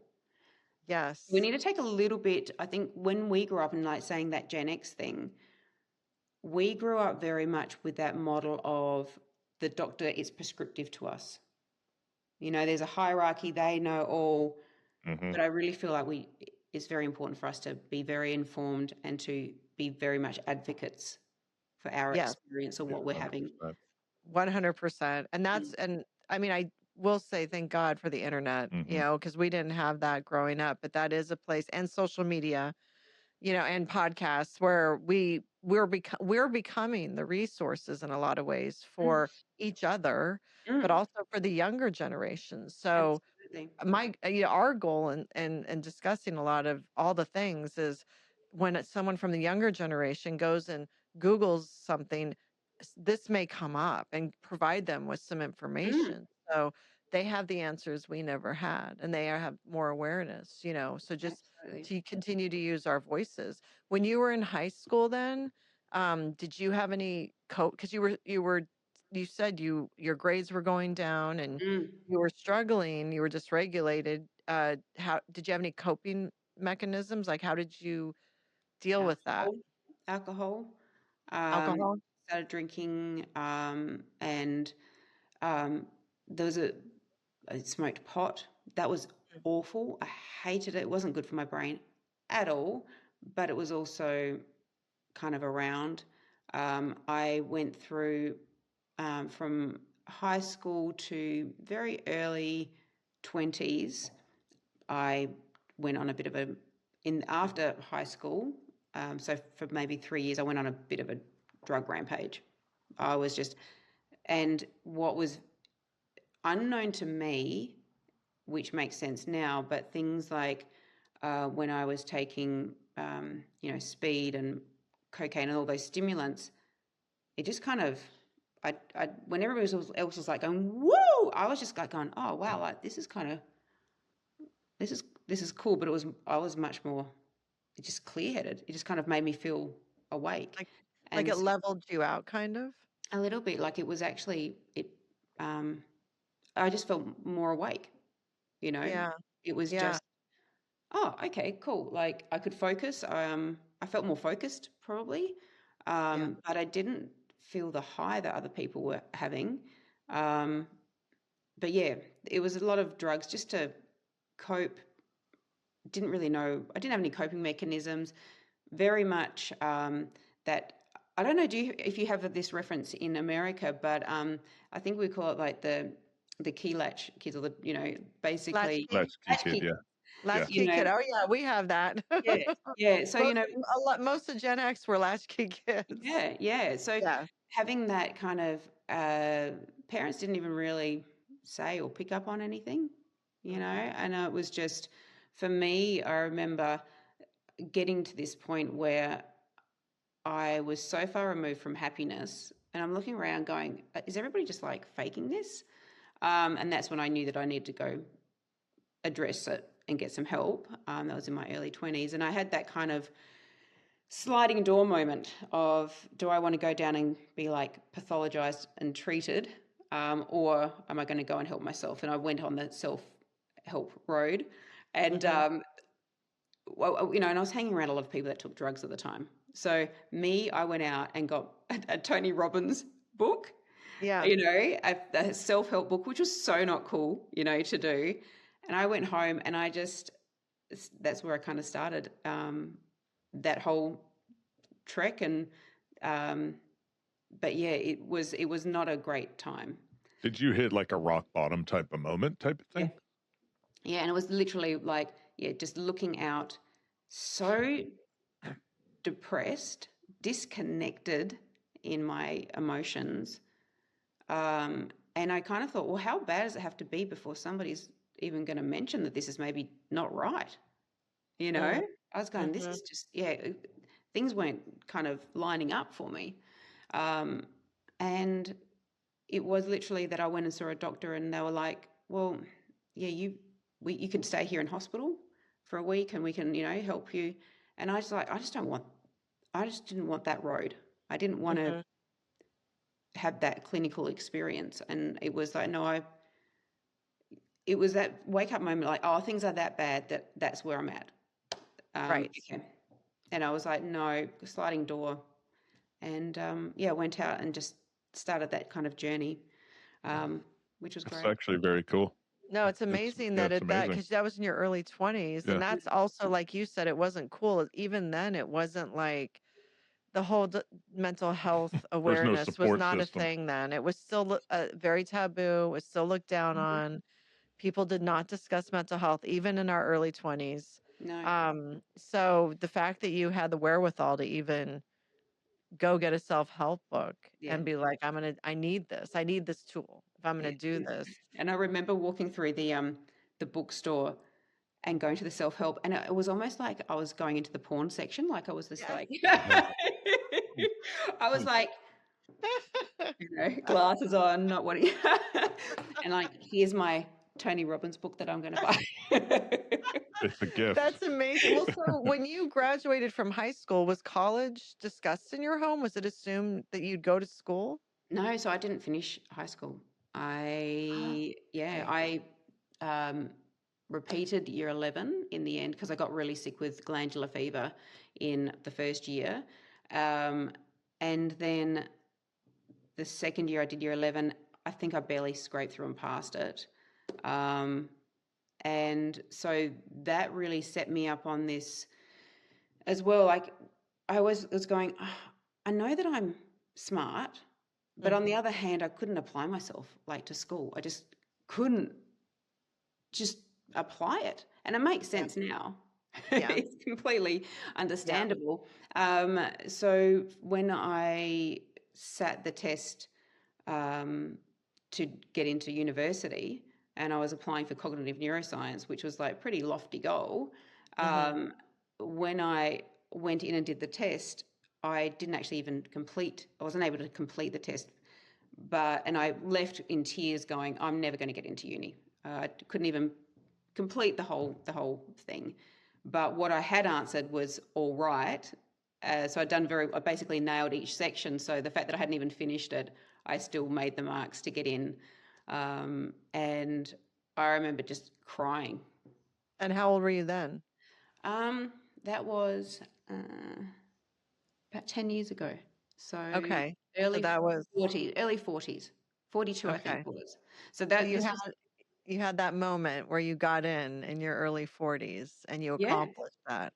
But at that time, you didn't even know you were ADHD. So you just knew you didn't finish the test, but you did well enough that had to have been such a moment for you when they accepted you. Yeah, that was pretty amazing. And I think the other reason I was able to get through with that test is because it wasn't based on knowledge. It was based on pattern recognition, and all other different tests like that. So that's where my brain can do all of that. It can look at the abstract and find an answer. Interesting. So it wasn't measuring the traditional, have you listened to this and have you retained it? Regurgitation. That is so interesting. So, okay, so then you essentially dropped out after repeating year 11, correct? Yeah. And then you were having this crisis with drugs. Were you working? Yeah, I was doing a hairdressing apprenticeship, which I was very good at hairdressing. I won lots of awards. I even got flown over to America with Aveda and Wow, I love Cool. Aveda. yeah, I love it. I've been using Aveda since I was 19 years old. Yeah. Since Oh, wow. 1990. Like Oh, right when wow. it first Yeah. started. Like I love Is Aveda. Aveda Australian or No, I US? don't no, know. it's American. Their headquarters is Minneapolis, in, right? yep. Minneapolis. Yeah. Yeah. So were you working with Aveda in Australia? No, not at that time. So at that time, I was working like with Redken and L'Oreal and stuff like that. And I was working in the country. Then I went to Adelaide, and that was fantastic. And I had some but back then, God, they worked you hard. You know, Yeah. you put every day that you'd have a lunch break. You didn't have a lunch break. Like you were just like shoving food in. Yes. And you didn't get paid overtime. And there was just all this extra. And I think we did those things. I got instilled such a strong work ethic from my parents. Which is a blessing and a curse in some ways. Yeah. There's no work-life balance. There is We no weren't raised with it. We weren't raised with it. No. And then I started my first business when I was about 23 with hairdressing, and yeah, would enter competitions, and I won some competitions. And I was written up in Harper's Bazaar as one of the top 10 colorists and all these kind of things. So Wow. whatever I've always done, I've always had to do had this perfectionism High aspect. achiever. Yeah. And then as my salons progressed and, had kids in between, but then I had the Aveda Salon and Spa, and I just loved Aveda as Yeah. a company. But I always struggled with hairdressing in terms of, I was like, is this it? Is this it? Like, I feel like I'm capable of more. And I was really just kind of going, oh, I just want to shake things up a bit. And I was having to watch TV one day with my husband at the time, and he was watching cricket. But while waiting for the cricket, MasterChef came on, and I've always loved cooking and being in the wine industry as well. Wine region, food, wine goes well together. Right. And he started doing the application for it, going, oh, well, because I'm sitting there going, oh, I could do better than that, blah, blah, blah, as you do, from home Yeah. viewers. And then as a typical wife at the time, I was like, looked at the application form he was filling out. I'm like, oh, you're doing that all wrong. And so I Yes. filled it out. Yeah. And then got accepted into MasterChef. I was Okay, over it so since. that's amazing. Just to take stock here. Okay, so you basically get clean on your own, starting with the Tony Robbins self-help book. Yeah. And then you start your hair salon business. Sounds like you owned Yeah. multiple salons. I would grow, and then I'd get a bigger one and renovate a bigger one. And Okay, so you built this company up to having an Aveda salon, which not everyone can have an Aveda salon. no, Like you're chosen to have a Aveda salon, yeah, right? Yeah, they're that very I discerning. understand that. Very exclusive, right? And so that alone is a huge feat. And then, but you're still like, but in there you met Husband, someone yeah. it sounds like, Yes, and yep. got married. Yes, we got married. We got pregnant with my daughter first. Okay, Then had our second son, got married, and then I had our third child, a boy, as well. And um, whilst I was doing that, he was building a wine business as well. Plus, he had also had another full-time job. We really stretched the limits, and reflecting back now, it's kind of like when the marriage did end, we realized that we had put ourselves under the pump, and me having the ADHD diagnosis has brought some really valuable conversations about the things that we just the gaps that we didn't really know or understand. how long Um, were you guys married? I think close to 20 years. Yeah, L- About but we're or still, yeah, together about 20 years. yeah. So We're that was through your 20s and 30s, Mm. basically, Yep, and early 40s, yeah. and But nearly 40s. yeah, and it's kind of like going back to what we were discussing before. Like, I had this ADHD and trauma, and um, my husband at the time, beautiful man, um, but it's that thing we're saying, like, where's the language for what he's going through when, Yeah. and so it actually took the separation of the marriage, though, for us to bear everything and put it on the table. And his language before that was very challenged to be able to articulate and express himself. And I feel like, I guess after the marriage had separated, and we were able to sit down, put it all out. And I feel like his not only emotional intelligence, but his emotional availability was increased outside of the marriage, because there wasn't the pressures and the strains of being in it. Right. Yes. And I feel like that's probably a big puzzle piece for men, because they're just kind of getting through. So their emotional availability is kind of like a bit tapped out, because they don't really know where to tread, maybe, and Yes. they haven't been given the tools to be expressive a lot of the times in that emotional context and depth. Hasn't been modeled to them as, manly. It's almost like, oh, we'll double down and just functionally provide and do the functional things. Right. Which leads to the burnout. That's why I was curious, because Yeah, burnout's got to be, a big deal. Yeah, absolutely. And I feel like the stress that he was having um, was he wasn't able to probably even articulate it as well because it was Right. maybe not he wasn't really in touch or in contact with that. Um, so yeah, a lot of beauty has actually come out of the separation. We put our kids honestly, if we'd had this relationship in the marriage, it would have been Yeah. very different. Um, but we always put the kids first, and I think that has always stayed very true and been kind of like that compass for us, which has been very, very valuable. So you guys have been able to co-parent, no problem. Very well. Yeah, very, very That's because well. you guys have been divorced now, what, about 10 years? For 5 years? Just 6 5. years? Okay, so it's fairly new still. Yeah, yeah. It's And fairly new. and then you kind of go, where does this touch on with perimenopause and stuff? So it's funny that, I start reflecting and looking back at things. But yeah, it's all a process and it's all a learning. And I think that I've been very fortunate to have an ex-partner who has been willing to grow outside of the relationship for the better Yes, of our kids, but then it's also benefited ourselves. that's wonderful. That's Yeah, that's amazing. You yeah. guys probably are finding a really beautiful friendship now. Oh, he's my best friend. Like, yeah, That's amazing. That's yeah, amazing. yeah, Oh, that's awesome. Okay, so now to go yeah. back though. So he's the one who started the application, and then you were like, no, Yes. no, I'm doing the application. And you got on MasterChef, which is also a huge feat because it wasn't like you didn't go to culinary school, right? You weren't a No. professional chef. You're just this mom who likes to cook. I mean, were you shocked that you got chosen? Yeah. Oh, well, yeah, I was.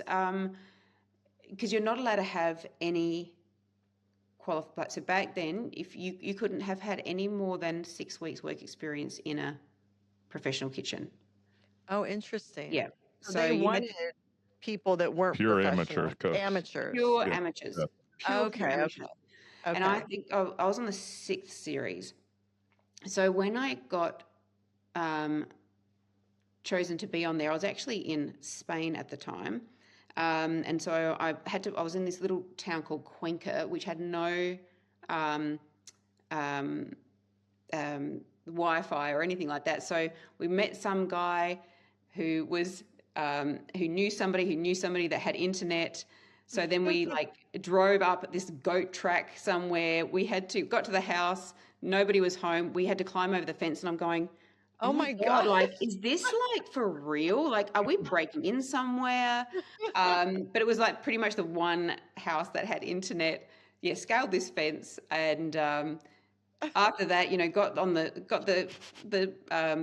had an interview with the producer, and I'm trying to like act all like, oh yeah, like, oh, hi, yeah, I haven't just like gone up a goat track and climbed a fence, and I don't know whose house I'm in right now, but yeah, it's all good.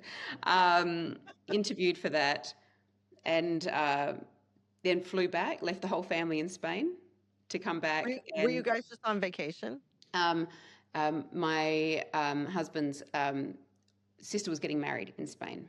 Oh, okay. Yeah, Okay, so you're there for a wedding. yes, we were there for a wedding. Came And back. then during the interview, did they say, "Okay, you're good. We want you"? Well, no, so they said you come over and audition. So then I Uh, had to audition. Then you go through a lot of psychological profiling.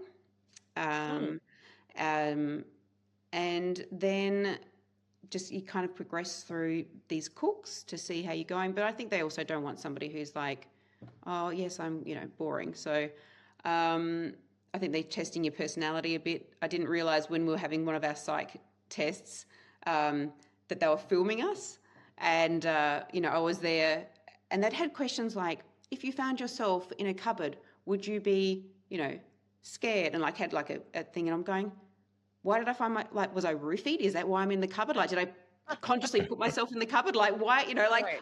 I need some context to tell you how I'm going to react. And so I'm like talking like this with the others while we're doing this test because it's all Yeah. very loose. And I think that me just, I don't know, having the ADHD going blah, blah, blah, blah, blah. Yeah. You were captivating. They were Yeah. like, she'll be good for TV. She'll be good TV. Yeah. So then how long did that go on, all that pre-screening? That was maybe 3 months, I think. And then, wow. Wow. yeah, then they did some filming, and then I went over there. Then they had the top 50 and only 24 of us got into that, which was great. And then that was 6 months. Then I was away filming. So wait, there was top 50 and only 4 got in and you were one of them? 24. 24, but still. Yeah. And so were you pretty much sequestered for 6 months? Yeah. Yeah. So I thought I might last a week or two. So I kept, because everybody's getting eliminated. I think we had an elimination once a fortnight. And I made it to the top 5. So that I was there for 6 months. Wow. And back then, I lived in a house with 24 contestants. I had 7 people in my room. There were 3 bathrooms for 24 of us. We had no access to our phones, computers, internet. We were able to watch, I negotiated so we could watch Game of Thrones each week. Wait, where were you? Melbourne. So completely different state from my children. Had a 10-minute phone call with them once a week, but there was also had to be supervised. How old were they? My youngest was in reception and my eldest was in year 7. What's reception? Reception's just the year before. Yeah, it's in primary school here, but it's just before year 1. Like 5, 6 years old? 5, 6 years old. 5, kindergarten. Why such secrecy so that you wouldn't leak anything out and it would hit the tabloids or something? Yeah, I think it's a little bit like that because I didn't want people to know. And like social media, Instagram was reasonably newish then. New, right? Yeah. So they didn't want anything leaked. But also, if somebody from the outside said, "Oh, hey, Heston Blumenthal's just flown in to Australia," we would know that he's likely probably going to be on the show, or Gordon Ramsay, or Curtis Stone. Like, we had all these big stars, Marco Pierre White. We had all of those guys on the show, and they wanted the surprise factor from you guys. They didn't want you to know ahead of time. Exactly. How hard was it to be away from your children for that long? That was very, very difficult. And I didn't really understand it because I honestly didn't think I'd make it that far through. I really, really didn't.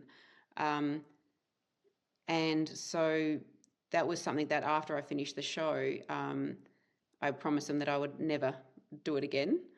But interestingly, the stress, what that's in that 6 months, you are in this bubble of pressure. You're sometimes doing 16-hour days. The pressure to perform, compete in those timeframes are real, that they happen. Yeah. We were also very controlled in terms of you're wired, you can go to the toilet now, you can't go to the toilet now, you can't walk past this area. Like, it's all very tightly regulated, tightly controlled. I have so much respect for the production company. They're the most amazing, well-oiled machine. And at the time when I did say, why is it this? It was for that control, but I guess it's always what they'd done. And interestingly now, from a psychological perspective, there is no way you would get ethics approval to do that scenario. I was about to say, it sounds like a psyop, like a psychological operation almost, what you went through. Absolutely. And psychologically, it pushes you to such an extreme. So especially those of us that made it to the end, really the stress was incredible. And when I got out, it sounds like I got out of jail. When I got out, previous contestants, the way we connected and they would reach out was quite incredible. You had this bonded, shared experience. Didn't know them at all, but you'd have this bonded, shared experience. And I remember the runner-up from the year before were on a fundraiser walk, and he never met him before, but he walked straight up to me, gave me a hug, and he goes, "How are you?" And I went, "Yeah, okay, yeah, good." And he goes, "No, how are you?" And I'm like, it's a bit rough coming out. And he's like, "Yeah, that's why I asked." He said, "Look, be gentle on yourself. It's going to take about a year. He said, from everything that I know, spoken to others, give yourself a good year. Like the pressure it's something that we didn't have any understanding of or concept before we went in. What was the main pressure? Like what was to produce, to perform? Like what was the pressure? Yeah, I think it was multifactorial in as much as, so you're sharing an environment where you've got no personal space. You're with people that are strangers because you don't have any Right. outside world. You're relying on strangers for your comfort, but they're also your competitors. So there's a lot of people playing psychological games. Yes. You're sleep deprived constantly. I ended up purposely starting to sleep in my underwear because you'd get film crews coming in, and the only way I could say get out was to say I'm in my underwear. Oh, interesting. So but otherwise you could have film crews popping in at 4:30. Sometimes you didn't know. So you're kind of like always on this kind of like high alert.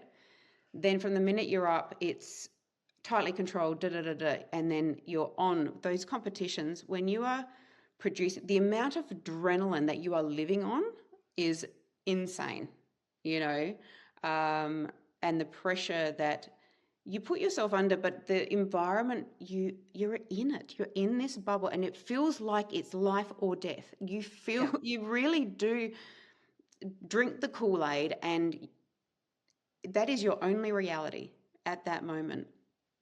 And it is just, it's like physically, and mentally, emotionally, every level. And you're always being validated. You're always like working to be validated because you're being judged. You know that you're being filmed and judged, and it's whether or not you stay in the competition. But it's like you feel so vulnerable. That explains the 6-month screening because they probably pick people that 3 they months. thought for 3 3 months. months Yeah. that wouldn't quit, right? Did it ever enter your mind that like, oh, I keep winning, but this is too much. I want to go home. All the time. But you made it through. But yeah, but I wouldn't allow myself to do that. But there were certainly people that were done, and I think they intentionally didn't cook. Yeah. They were ready to go home. Mm. Well, it kind of explains why when you do watch these reality shows like Survivor, or there's so many now, I can't even but it explains where people break down or lose their temper Yep. or act irrationally. And to those of us sitting in the normal world, just watching it as entertainment, we're like, oh my God, they're crazy, not realizing, no, they're in a psyop. Like And the film crew is ready. and the film crew actually is thrilled when that happens because they're like, they great love content, it. right? Yeah. So, and I think the sleep deprivation is on purpose. That I think that's part of the whole, if I had to guess, keeping contestants sleep deprived, then you're more irrational, your reasoning's off, and absolutely. all of that. And there's such a interesting like psychological, you're in a bubble that you become your own community, and so then you start having hierarchies. You start having it's really interesting how, and you even started having our own language, in jokes, language. So from a psychological perspective, it's such a interesting, like, I would have loved to have been able to scan my brain before I went in and scan it after. Lord of the Flies. Right. Exactly. So probably that, how he said it takes a year, that's probably just deprogramming yourself in a lot of ways Absolutely. and assimilating back into normal society. Yeah, which then you get out. And I'm now no longer Tracy, who's just the mum of 3 kids. People are recognizing, seeing me. And I was, after a few weeks, I said, right, I just need to go away. So we went to Bali. Like within about 48 hours, it was like, right, let's go to Bali. I just need to get away. Yeah. Bali's full of Australians. I don't know what I was thinking. But I was getting stopped in Bali then. Like people were, I did have one that I particularly liked because this woman came over to me. She goes, I'm sorry, but are you from Home and Away? And I was like, oh my God, that's so awesome. That's like the best compliment ever. But because people are recognizing my face, people also had a sense of familiarity. I stopped knowing who I actually knew and didn't know as well then, because Right. people would come up with a sense of familiarity, and I think, shit, have I met you before? I don't know. That has to be so weird because you're almost, yeah, you're like, is this somebody that I've met in the past, normal, or is this a fan? Yeah, You had fans. You had an yeah. experience. You were a celebrity with fans, and to go from being a married mom of 3, and 6 months later you're a celebrity with fans. Mm. That's another psyop. Yeah, it's so bizarre. Like, I've been in this bubble, I come out the bubble, and my world is completely different on the outside in many, Yeah. many ways. And the way the world was responding to you is different. You know, Well, so it's how did people respond to you on the show? Was it pretty much positive? yeah, I had a lot of positive, but I had a lot of negative, and it's always that Teflon Velcro thing, you Mhm. know. Yeah. I got trolled by some girls, and like my kids also then would come home and they would say, "Oh, so and so said this about you," and "Oh," "Oh, who are their parents?" And they'd tell me, I'd be like, "Oh, okay, well, good to Yeah, know." yeah. Yeah. Um, Yeah. Everybody had their opinion, and it is what it is. Yeah. Um, There's so gonna be yeah, the people multiple. that were thrilled to have an opportunity to judge you, Yeah. that had issues with you before you went on the show, and then now they're like, "Oh, this is great. Now Oh we can yeah, just." fodder. Yeah, yeah, exactly, Were exactly. you as So, thick-skinned then, though, as you might be now? No, God, no, God, no. It's like rejection sensitivity. Like, it would, Yeah. yes. yeah. And that's when I actually started, then, I went and opened up a restaurant because that was the logical thing in my brain to do then. But I also, I was just really like, I couldn't kind of get down to a baseline. So behind the scenes, I could put on a really good show. I was strong, blah, blah, blah. That's kind of like what I was giving off and internally I was really struggling. And so I started, um, doing yoga, but then being me, had to learn I wanted to know on a cellular level. So I was like, I need to learn this. And I was very fortunate to have a teacher who was, she had learnt in India. She Oh, studied okay. from the masters. She was very, very pure yoga. Yeah. And that was the best medicine that I could have ever had for my nervous system, for me Yeah. to give Yeah. insight. Um, so Did I you and I become an instructor? Did you get certified as a yoga Yeah, instructor? yeah, yeah. Okay. So that was such an amazing kind of initiation into how to regulate myself, how the power of the mind, Mhm. breath, body, how it's all related and interrelated.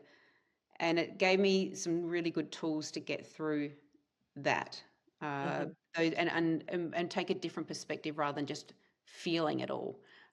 So one of the big things I had when I was meditating this one time is this all kind of came in with these trolls and stuff like that. But I remember going, hang on. So all these people have seen one image of me, as in like the video, like the show, Right. edited rightly or wrongly or whatever. But I was never unfairly edited. But I went, so they've all seen the same image of me. Yet this group of people are beautiful and lovely and give me great vibes. When they see me, it's all very complimentary. And these people are assholes, sorry. Right. But Yeah. and they are using that same image to cast such awful things to me, or say such awful things about me. And I really had this thing of going, you have to depersonalize this, Tracy, because this is not about you. This is about them. Yes. Like, and so that was kind of that first real insight into going, they've all seen the same one thing and Yes. taken something different. It's their projection of I It's love how themselves. you frame that, though, because I've not heard it explained that way, but I totally agree with what you're saying. But two groups of people seeing the same person and having such different reactions, mm, it's a perfect way to sum it up. Yeah. It's their problem. mm, Yes. yeah. Yeah. And I've got no That's a great control way over to it. sum it up. Yeah. Yeah. Yeah. So I No, have no it's control over almost it. like once the show aired, it wasn't even yours anymore. It was now the audience's. And Mhm. however they interpret it and whatever they do with that information it's none of your business. It has nothing to do with you. This Mm. is all them. It's their own They're reflection. projecting Yeah. it back onto you, but it really has nothing to do with you anymore. You did the work. It's out there now. It's now being consumed. Yeah, I need to And let go of that. I need to detach from that. yes, Oh, it's hard. Like I can I'm say that all sure. very like, yes, so we detach, but that's Oh hard. no, I'm sure. I'm sure it gave you a taste of what like big celebrities, how they have to be detached pretty much every day of their life, I would assume, 100%. in order Absolutely. to function. I think we all do at a certain level, especially kids. It's probably something a gift you've given to your kids that, especially your daughters, right? Girls take it, I think, harder on the chin from other girls being mean. That's a perspective that they can say, you can share with them. I know firsthand, two groups of people saw me do the same thing. Some liked me, some didn't.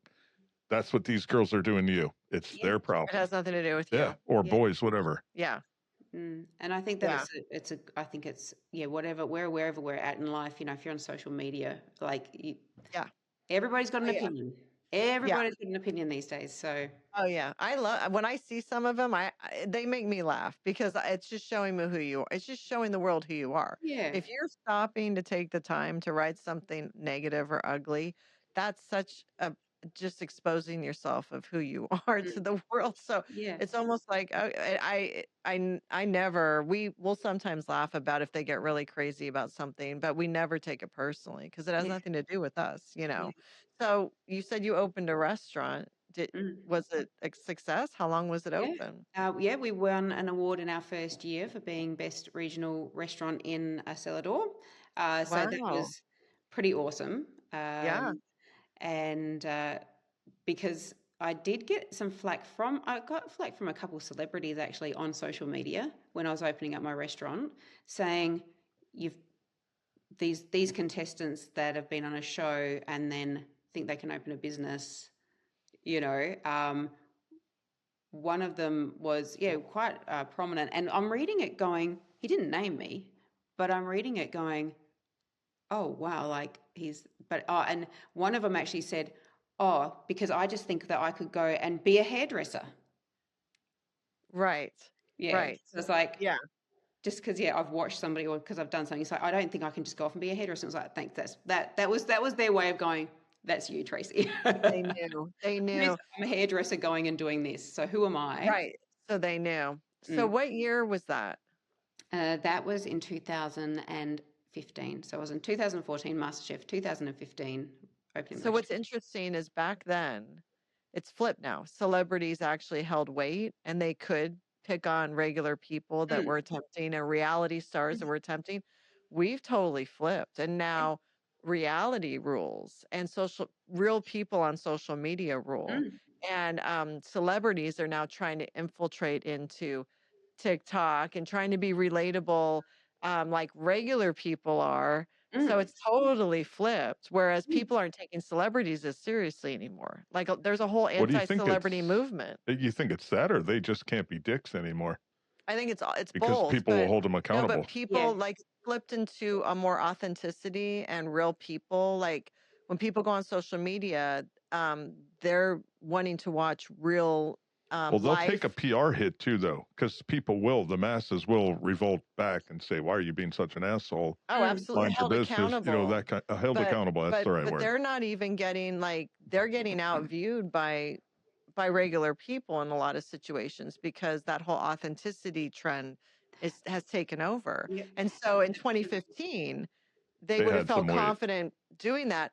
Oh They yeah. wouldn't do that now. They No. wouldn't do that now. No. Mm-mm.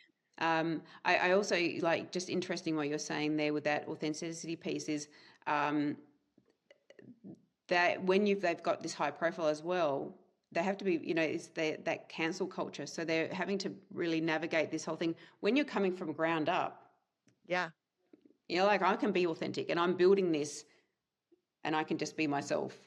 Yep. Um, so Yeah. I think that's why I think you guys are resonating as well, because you're just authentically yourself, having the conversations that, you know, you're Yeah. not betting, you're not all of that. So your Right. audience already knows who you are as they're joining you. Um, Yes. yeah. Yeah. It's all real. Yeah. And if it takes off, great. If it only helps 5 people, we're just as happy. Yeah. It's that we're cherishing people's life stories, Mm. but also to connect other people so they feel seen, they Mm. feel validated, they feel Mm. understood, they feel not crazy. Oh, I went through that too. Or, oh my gosh, that's what I'm going through. Mm. It's to help, it's to connect. Absolutely. So That's what I the love. intention, it's the intention. Um, I'm a big believer in if you're doing something with the right intention, it's going to land where it's supposed to be. And that's really all that Yeah, I matters. love that. Yeah. You Like I felt know, that then. I was like, yeah, that's the intention behind it. If it's for clicks, then that's only going to last so long. yeah. That you may get that quickly, but and that didn't help anybody, right? But it's you got to do it with the right intention, and then there's actual authentic engagement because it's helping people. Yeah. And it means You that know, you're going to continue to show up because you're not there for the output or the right? validation or that external part. That's a bonus when that comes in, but you're Yeah, showing yeah, up. yeah. Oh, Yeah. for sure. We're like, this is great because we're excited because this is resonating. So Mm. this is like, but yeah, so we don't need the validation. Like we're doing okay in our life. So we're Yeah, not yeah, yeah. doing it. We're not doing it for us. Does that Yeah. make sense? Yeah, So I absolutely. think, yeah, but I think, so when you were doing your restaurant, you could do whatever you wanted. You had the freedom to Mm. be authentic because you didn't have to worry about what anyone thought about you. Yeah, sort of. Like Yeah. that sounds great in theory. I think I was a bit more well, yeah, but that's what I'm curious. So, because that was 10 years ago, Mm. Oh, 11 yeah. years ago ish, I'm curious if you were in that frame of mind then. I bet you weren't, right? And now you've evolved, I Yeah, guess. yeah, yeah. I definitely was still in. I thought that that's what I should do after being in MasterChef. It felt like I should continue that narrative, that journey. I've been given this amazing opportunity, and I was also given the opportunity to have the restaurant there, um, um, and it just felt like that's what I was. And I guess this is the thing. I was going through a transition of my identity, and it was really pushed, and I really didn't know how to navigate that. There was no handbook on how to navigate all this stuff. So I think, and this is where we were even speaking before about, and what we've sort of even touched on now is like, perimenopause is a transition. Yep. And our kids are growing up, and moving on. That's a transition. Our bodies and brains are doing a lot of changes. And think through any transition when your identity is shifting. That was a very challenging time for me, going through after MasterChef, because I'd never had more opportunities available to me, but I just didn't know what to do with them. And I didn't 100%. think and I really wasn't that probably savvy and calculated to leverage it to the degree that I should have. And I'm sometimes look back as well with the social media. It's never been a very comfortable skin for me, because I see a lot of these younger generations that are just so good with self-advocating and self-promotion, and that felt like, and I don't know what it's like for you guys in America, but for me in Australia and generationally, it wasn't taught for us to be self-promoting because you got a big Yeah. head, Oh, yeah. up You get, yourself, all those things. And then the tall yeah. poppy syndrome, which we have here in Australia, which is really cruel.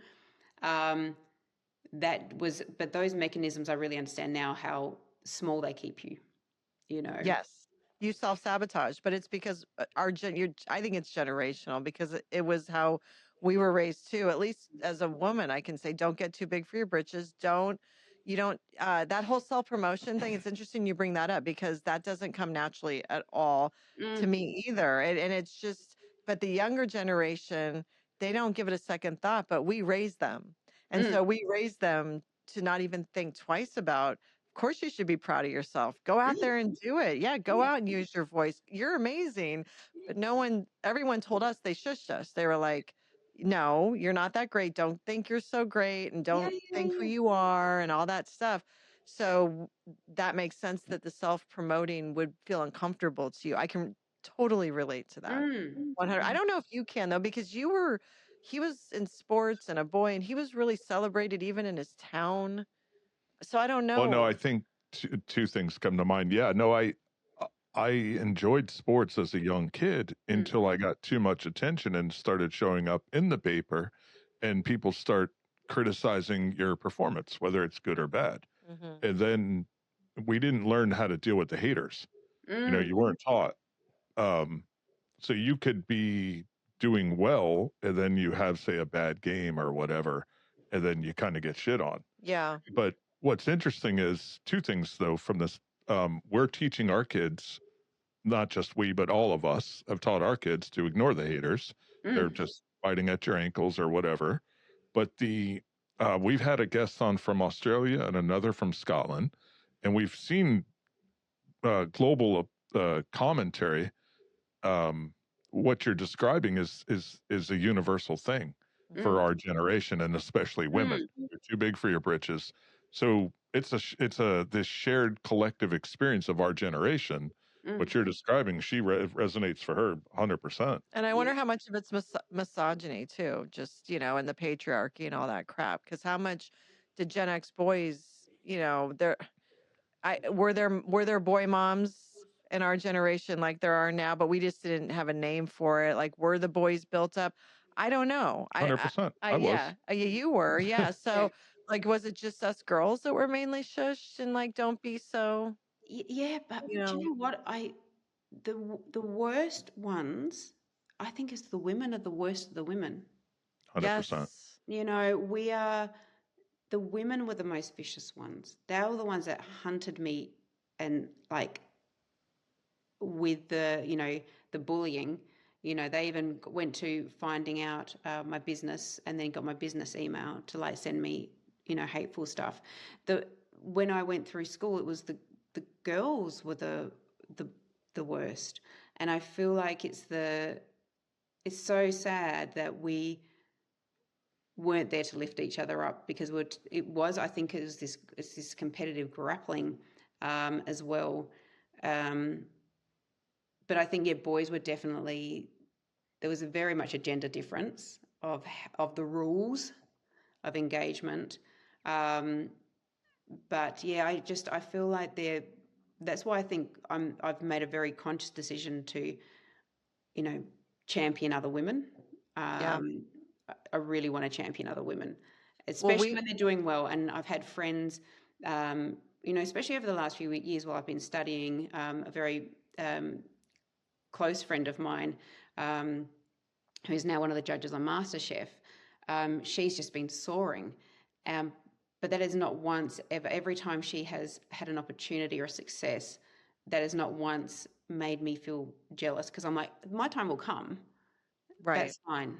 And I think but championing other women, we need to really foster that way more. 100%. And we were raised to compete with each other for everything, Mm. job, men, Yeah. everything. We were not raised, we didn't even know the concept of girlhood. It was just competition with each other. Who's prettier, who's skinnier. That's huge. That's like number one, actually. I'm gonna put that at the top. Who's Mm. skinniest? And then boys competing for boys. Always. And I honestly think Gen X women have found their girlhood midlife. Yeah, Like, I think I think so. I Yeah. think now we've realized, like, the veils come off and we're like, you guys, we got to support each other here. Mm. And not just each other, but let's also build up the ones coming behind us. Oh, Like, absolutely. it's like, and I always say, like, you think Gen X women or girls were tough when we were competing with each other. Oh, You better be scared when we unite. absolutely. I love that. And that is so true. I think the strength in the relationships that I've had over the last, growing, especially over the last 10 years, those, they're becoming a lot more solid. They're Yeah. very solidified, and the trust is very deep. And also um, and even I had a friend who was, not well recently. She collapsed, and there was some inappropriate people kind of ogling, watching a situation where she'd Mm. passed out. And, I just went in like defense, like, oi, men, you got a vulnerable woman lying here. You don't need to be standing here. Move. They were offended. I didn't care.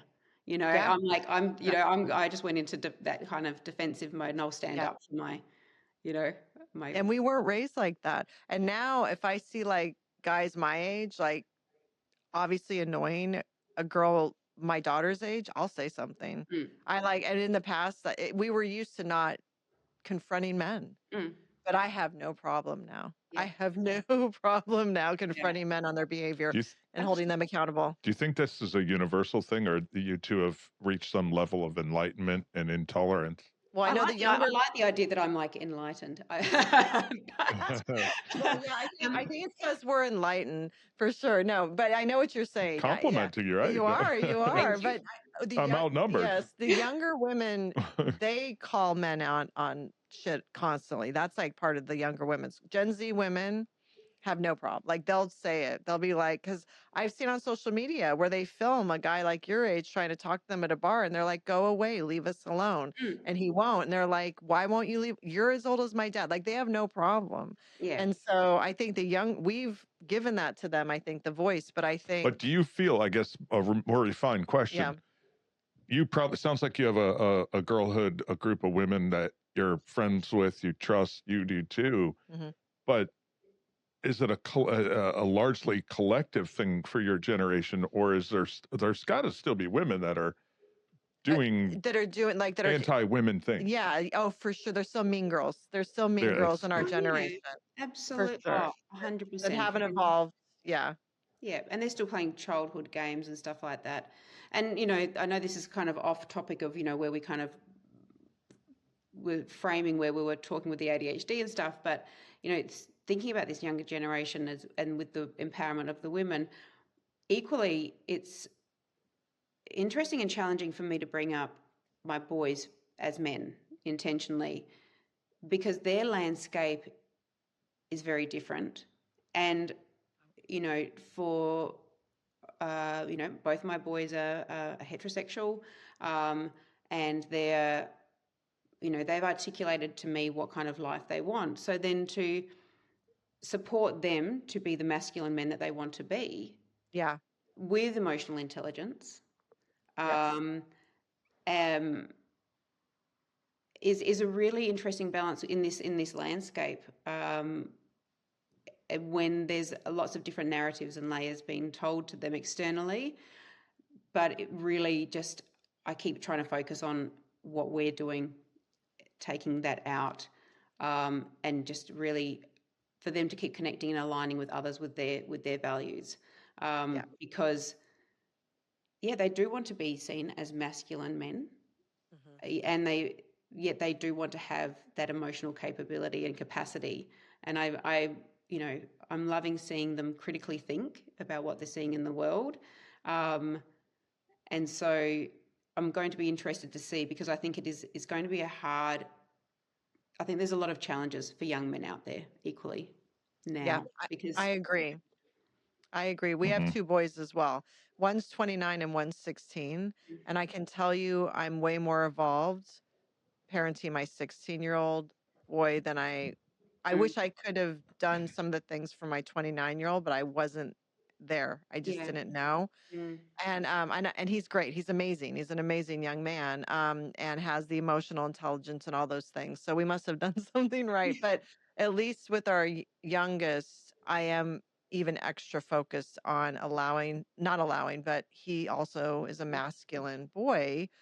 But coupling that with But emotional intelligence, giving him the space to express his mental health, his feelings, his perspective on life in that moment, mm, that he feels safe to share those things, and it's not affecting or not a reflection of how masculine he is, mm, yeah, and so and I think we're doing better with him because we just well, are the more world aware, changed. What I was going to say and the earlier world is the changed. world Yeah, changed in yeah, just 13-year difference. yes, Man, oh what a yeah, difference! It's yes, it crazy. would have been yes, huge, yeah, huge. yeah, Forces us to evolve and right. I think that's good. It's healthy, but it's forcing all of us to continue to evolve. I think when we were younger, we probably thought, once I hit this age, I'm going to chill. That's what my parents did. When do we chill? It's not happening. Well, Gen X, it's not happening. It's crazy. No. I always say we're redefining aging. Like there's no end here. We're just going to keep tackling new. How long was your restaurant open? It's still open now. So I sold out in about 2018, I think, to my business partners, and they're still very successful. The business is running really well, and I've got a great relationship with them. They're amazing people. What's the name of the restaurant? Harvest Kitchen. Harvest Kitchen, and where's it located? In the Barossa here. Yeah. Okay, So, Harvest Kitchen. Yep. Okay. So go see them. They are doing wonderful things still. So yeah, Okay, that's absolutely. lovely. Yeah, it's at the Jacob Creek, which is a visitor centre now, which is one of the most famous wine brands in Australia. So they're there. Okay. That's So, cool. that's really cool. So did you work with the restaurant then from the time it was open until 2018? Yes, I set up a kitchen and everything. So luckily, I've always been able to approach business from a very systematic thing, and it doesn't matter what you're doing as long as you've just got really good systems.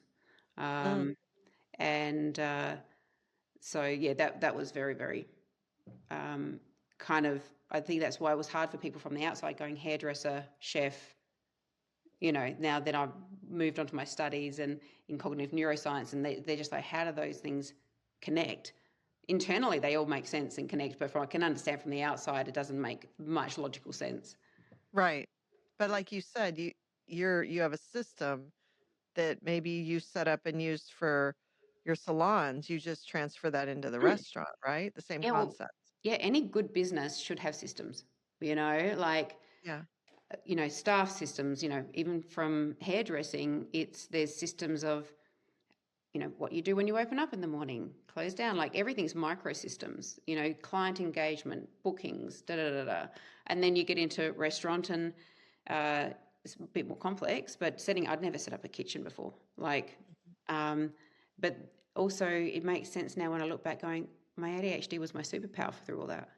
Yeah. Like if I didn't have ADHD, I probably wouldn't be able to do all that stuff, and I wouldn't have impulsively just gone, I'll take on something I've got no idea about. But I've got for some reason, some insane belief that I'll be able to do it, That's awesome though. So then in 2018, what did you do after you sold? So my daughter had, and still has, chronic endometriosis. So she was really struggling with that at the time. And it was one of those sliding door moments. I actually had a book deal and a TV series deal with food on right there, like contracts and everything. But I had a sliding door moment where it was like my daughter needed me. She was in a really bad physical, mental place. It was that, but I couldn't do, and we're about to open up our second restaurant, which was Ember, a pizza restaurant. And so I had like the restaurants, I had the book TV deals, and I was like, I can't do it all. And I did one of those, I think this is how I quite often will make decisions, I do a deathbed moment. So I'm lying on my deathbed and I'm going to look back and am I going to be glad that I gave my attention to my daughter or that I went with a shiny, all the other parts? And I made the decision to give all my attention to my daughter. So I sold the restaurant and I turned down the book deal and the TV deal. And I just focused on her, and that was the best investment that I've ever done in my life. Wow. So to get her through that, rewards for that for the rest of my life. And I figured as well, if those opportunities, if that was meant to be my path, that opportunity will present itself at some stage in the future if it's meant to be, and that's okay. That's I mean that decision makes complete sense to me. I also feel like I would have made that decision too. I'm a big believer in your children are your legacy. So when you're gone, that's what will mirror who you were. And so the decisions you make with your children is truly what you're leaving behind. I mean, the restaurant's great and a book is wonderful and a TV series is great.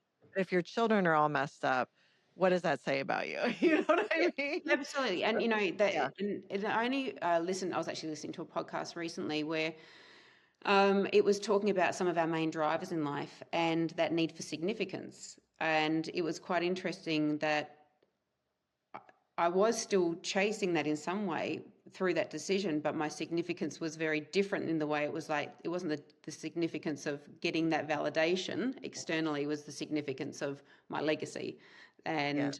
that Yes. relationship. Um, um, That's yeah, interesting. yeah. Yeah, it So, wasn't the significance for notoriety, but it mm, was the significance it was in your investment deeper. as a mother.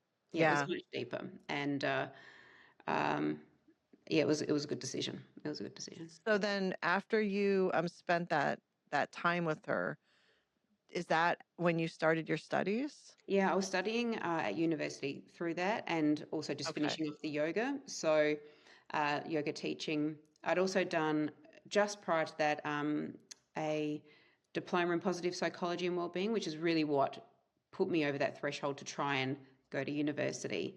Mm. Um, but yeah, started studying at university and just loved it, loved it, loved it, loved it. What And motivated you to want to do that? After everything you've done, what motivated you to want to go to university and study? because I think there was always that itch that I needed to scratch in terms of going, I know I'm smart, but I yet don't have the evidence to support that. Mhm. But after all those stresses, especially with MasterChef, um, really starting to look at these psychological kind of phenomena, that happened through it.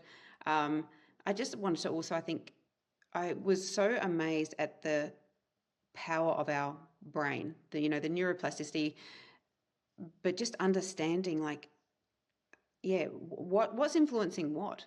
I had so many questions, I think, and I thought that studying would definitely have the answers. And I love how around about that time, a lot of information was coming in about that brain and body connection.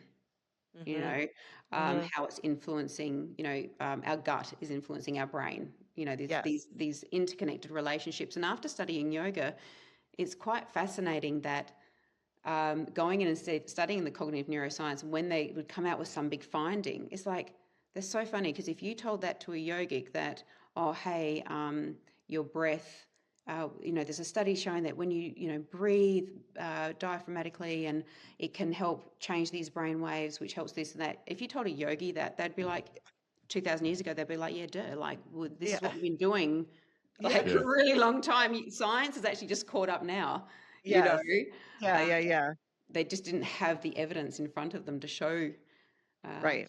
in a research paper. So everything that I've learned in neuroscience, uh, nothing has been contradictory to what I've learned in yoga. That's so interesting. Mm. That is so interesting. Mhm. So you jump into studying neuroscience and psychology, Mm. right? Did you do Yep. both of those? Yeah. So cognitive Um, neuroscience is a branch in psychology. So it's kind of, yeah, okay. neuroscience and psychology. Yeah. Was there a particular area that you were focusing on at the time In the within that? yeah, in the undergraduate, it does stay broad, because you're learning very much about the biology in the brain. But when we had assignments that we could research, that's when I started doing that PTSD. We were Mm. looking at different states of awareness, and so I wanted to look at dissociation with PTSD, and that's when a few of those things started kind of ticking, and questions started. And um, yeah, just making sense of my experience, which I think I- is wonderful with psychology. Is that why you focused on that? Was it because of you were curious about your own experience and so you decided to go into that area? Yeah, I think I was definitely curious about my own experience and understanding the why. Like, why would somebody behave that way? Yeah. Why would, how much was in his control, how much was out of his control? It gave me a lot more compassion for his experience, but it also helped me parent with intentionality. It what I wanted to be intentional in my parenting. Mm-hmm. So I think that everything that I learned, I was applying it in real world, I was very privileged as well to be able to study, you know. Yeah. So yeah, the study was definitely a lot about understanding my experiences, but also how can I help others as well, you know. So yeah, when I finished my undergraduate, in my honours, I actually did dementia. My thesis was on dementia, and that's been a massive eye opener, especially for our age bracket, what we're doing, our Yeah. lifestyle changes, all of those things. So very much focused on that sense of well-being. Did you focus on preventing dementia? Yeah. So what are your risk factors, and how are what are the modifiable lifestyle? What is modifiable in your lifestyle to moderate those risk factors? So there's risk factors that we can't really, by our age, we can't help. If we've had low education is a risk factor. So if you only finished, so for some of our parents and the generations before us, they may have only had kind of like year 8, year 9 high school. Mm-hmm. That's a risk factor to dementia. Air pollution has actually come up as a new one.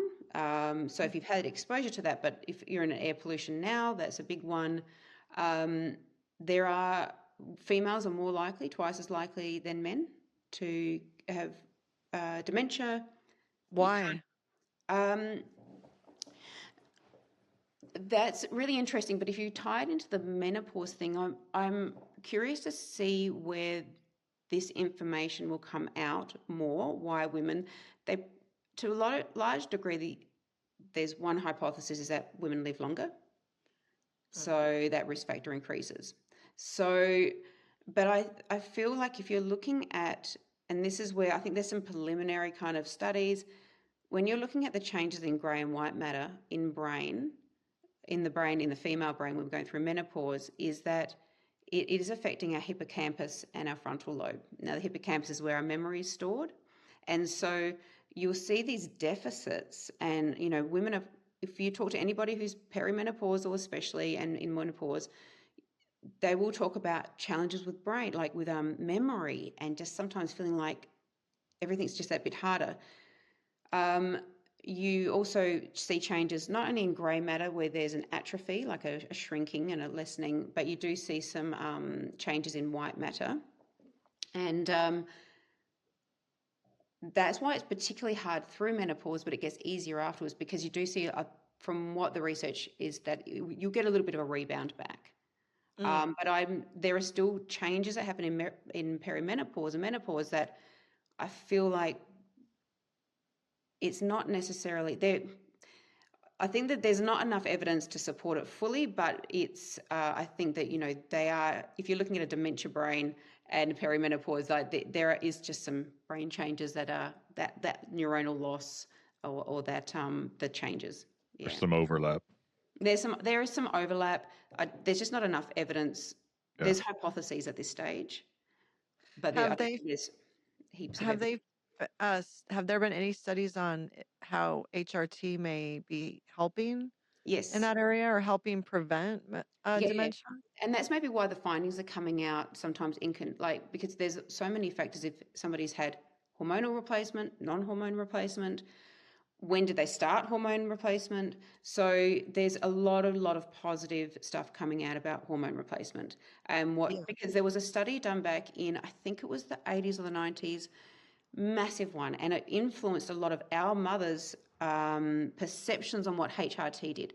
So there was actually the way that they framed and did their analysis of the information, essentially said that if you take HRT, you're going to be increased risk of breast cancer and all these other cancers.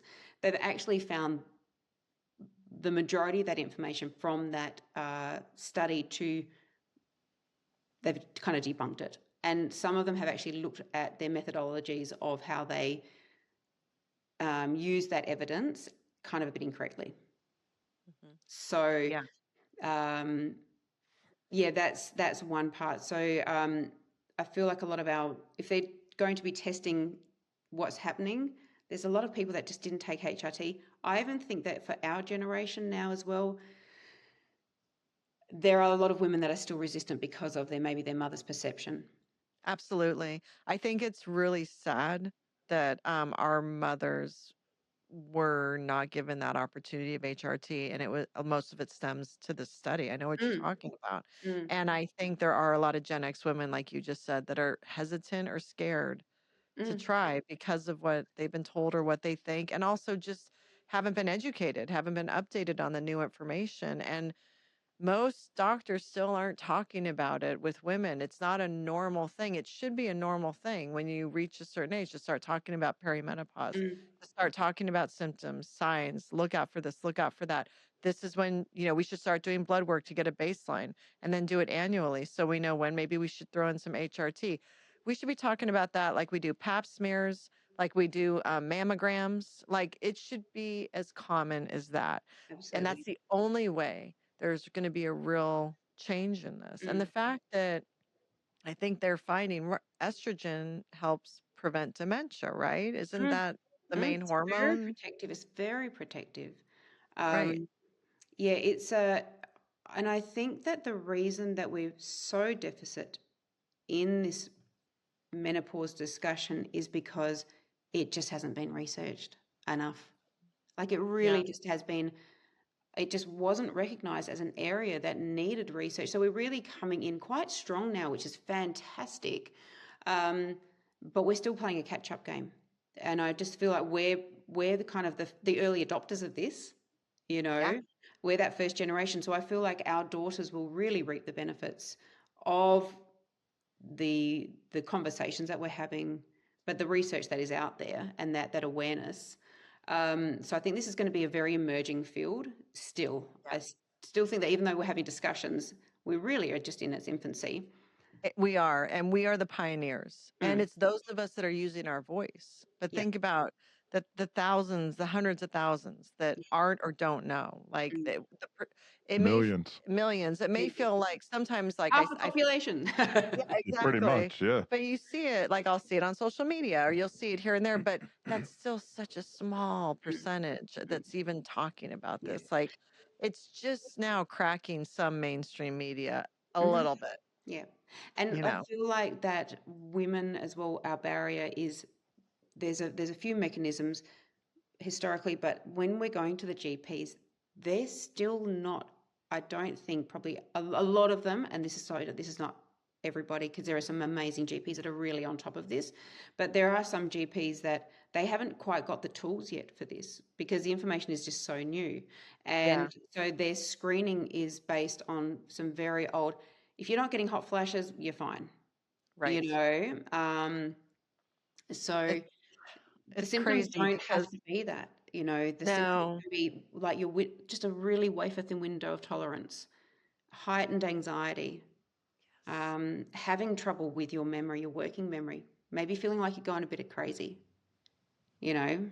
hmm Um, edginess, like like well, that goes with the tolerance, right? But Well, mm, let's just see. There's. yeah, oh yeah, he's gonna start aches weight and pains. gain, Let me get out my notepad here. unexplained weight gain, especially around your belly. Mm, mm, That's one of the first signs of perimenopause, I think. At least that was for me, is all of a yeah, sudden I put on 20 pounds and the I hadn't visceral. changed anything. And I was like, now I did have thyroid disease, but I started treating that. Mm, And it still wasn't, or maybe in the past, if I'd gained some weight, I'm like, well, I'll just go carb free for like 3 months and I'll mm. drop it all. And that wasn't fixing it, No. so it's like, And we're so you know, busy, um, I think spinning the wheels of trying to change the diet or the this, like we're looking for all these other fixes when, and there might be a bit of denial in there yeah, because yeah, going on to hormones and actually looking down that perimenopause, there's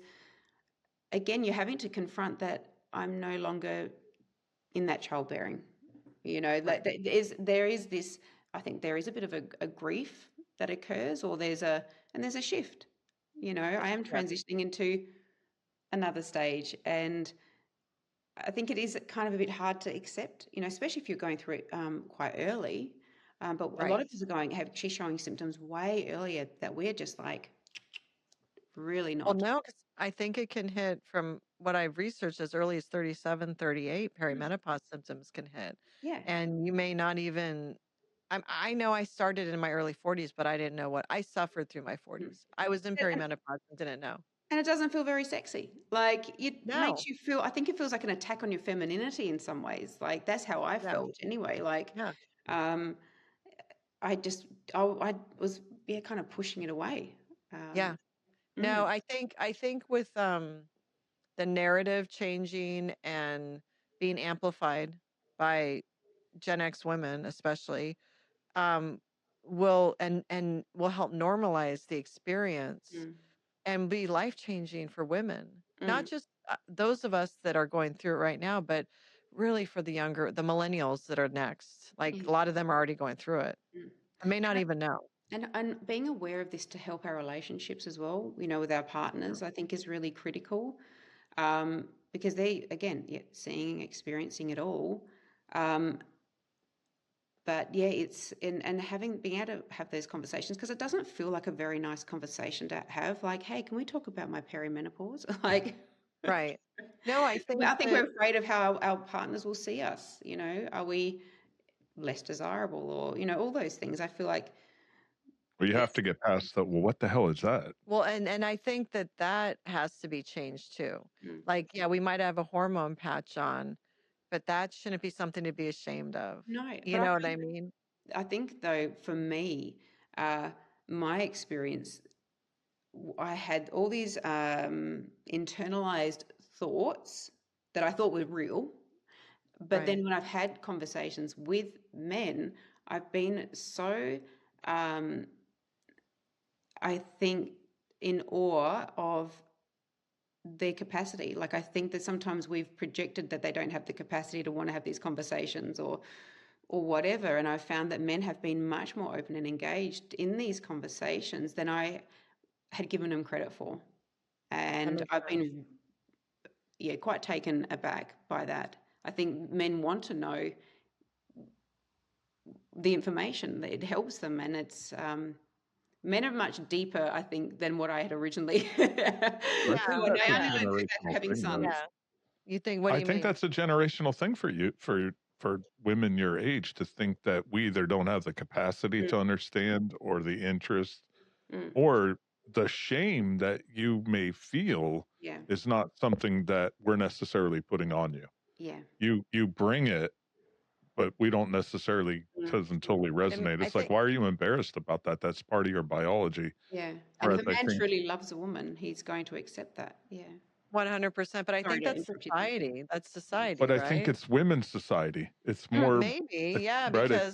because is it women who make us feel that we're not as desirable for going through perimenopause or menopause? Like, is it women that have fed that, kept that narrative alive? yeah, Like I think it if is. we're not of childbearing age, we're not sexy yeah, anymore. We're getting old, or we're And shriveling up, all that stuff. I bet it's some woman your age doing that to other women your age, I don't because that's know. what you guys have always done to each other. I yeah, don't know because the boomer women just were stoic and got through it, and you didn't talk about it. They didn't. If you ask a boomer woman, they're like, I didn't feel anything. It was fine. yeah. No, no. They just dug down in the trenches and whatever. But you think about our generation, and their, when we're talking about that real competitiveness between females, and a Yeah. lot of that is, about male attention, and Yes.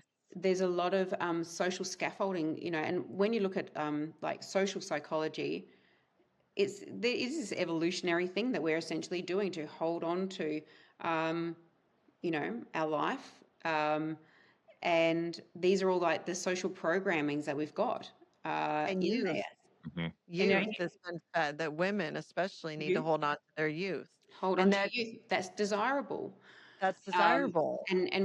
and also our, you think about, when we were growing up, that waif thing, like the way we looked was such a huge part of who we were.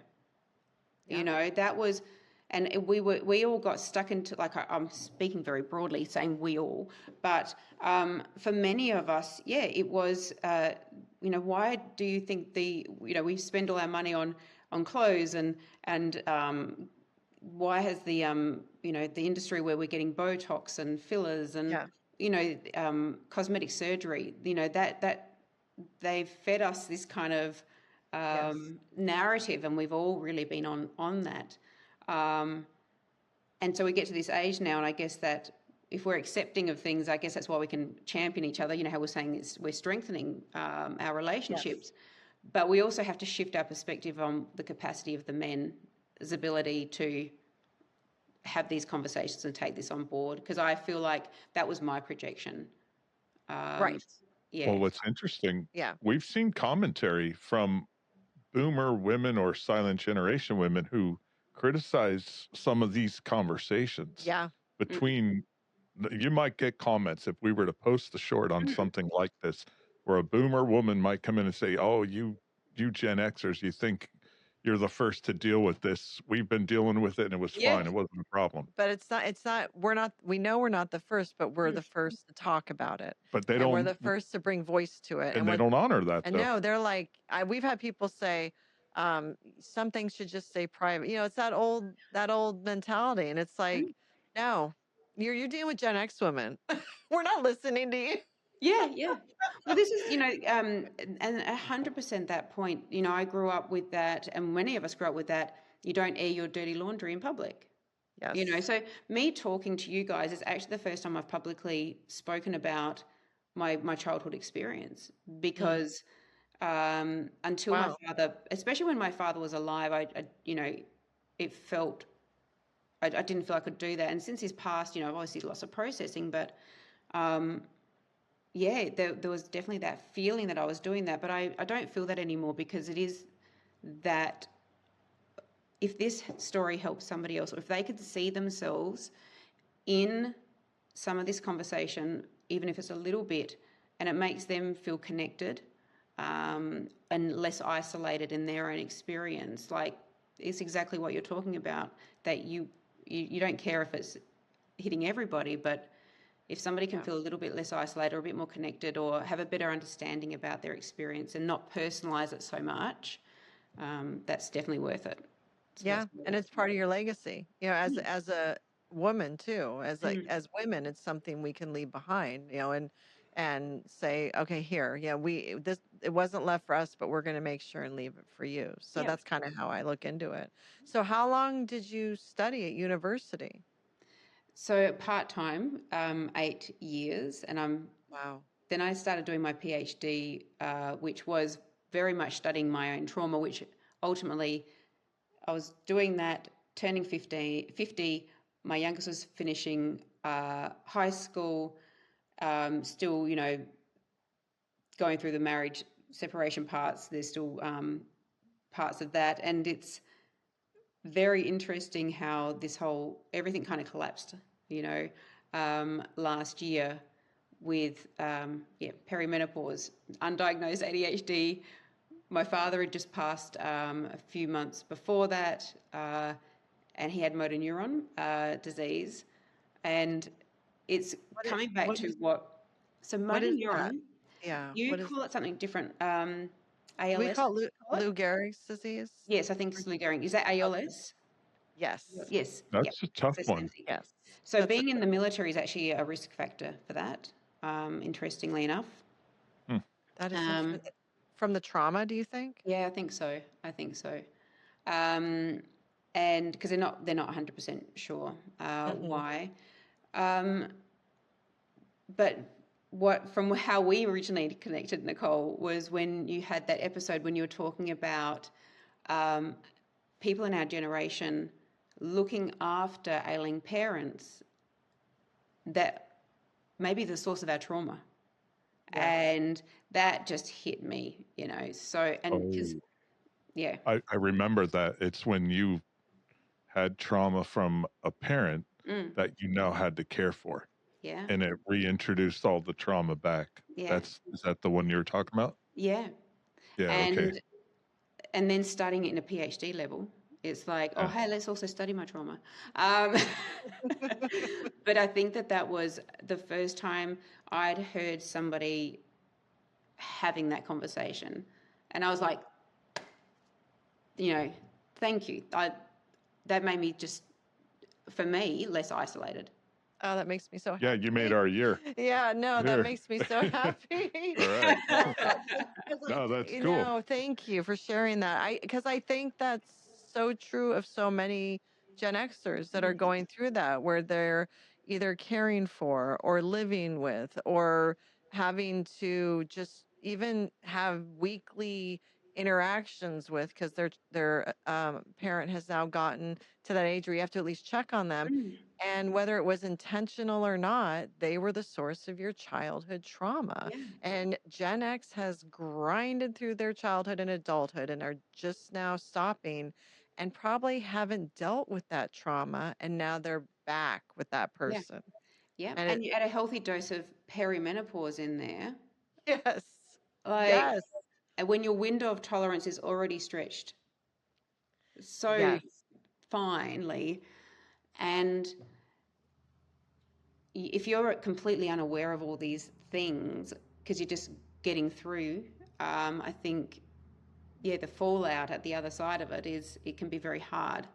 And but having that awareness now of all these things that are kind of stacking against us allows, I think, us to maybe have a bit more self-compassion for Absolutely. ourselves and for our relationships. And definitely having that insight, because I don't think that compassion was something necessarily inherently taught to us growing up either. No. So I'm curious No. then, when you experience that, I believe a lot of times I have a Bachelor of Science in Psychology from years and years ago. And it's almost one of those things where I don't know if I chose it as much as it chose me. Right. There were breadcrumbs that I followed, and eventually that's where I was. I'm willing to bet you probably have a component of that in your studies. It's not like you sat back and said, I want to learn more psychology because it's interesting, but it probably kind of sucked you in a little bit, right? Yeah. And on the you'd mentioned that you were going through this, taking care of your father. It reintroduced some of the old trauma, but then you're studying it at the same time at a PhD level. How did all that work out? What did you learn, and how did you apply that? Yeah, so basically my father passed and then I started the PhD. So it was this kind of where one finished, the other began. And I hadn't really gotten over the stress of and processed fully his passing. And then, because, life's you just got to get on with it. So then I start the PhD and, had no idea that all these other mechanisms of, the perimenopause are really at play. But then my body started getting a lot of pain, breaking down. I was struggling more and more to apply to my PhD because my ADHD was peaking. And so, it basically, then I'm also, so I'm grinding through, studying, and it's just, I think everything just got a little bit too much because I had not given myself enough space, just keep Just going, moving. daily grind, Yeah. push through. And eventually it was, it was my ex-husband who said, he kept saying, you need to address the perimenopause thing. And he actually went and researched and found a company that specializes in it, sent me all the links for it. He basically stopped one step shy of booking me in.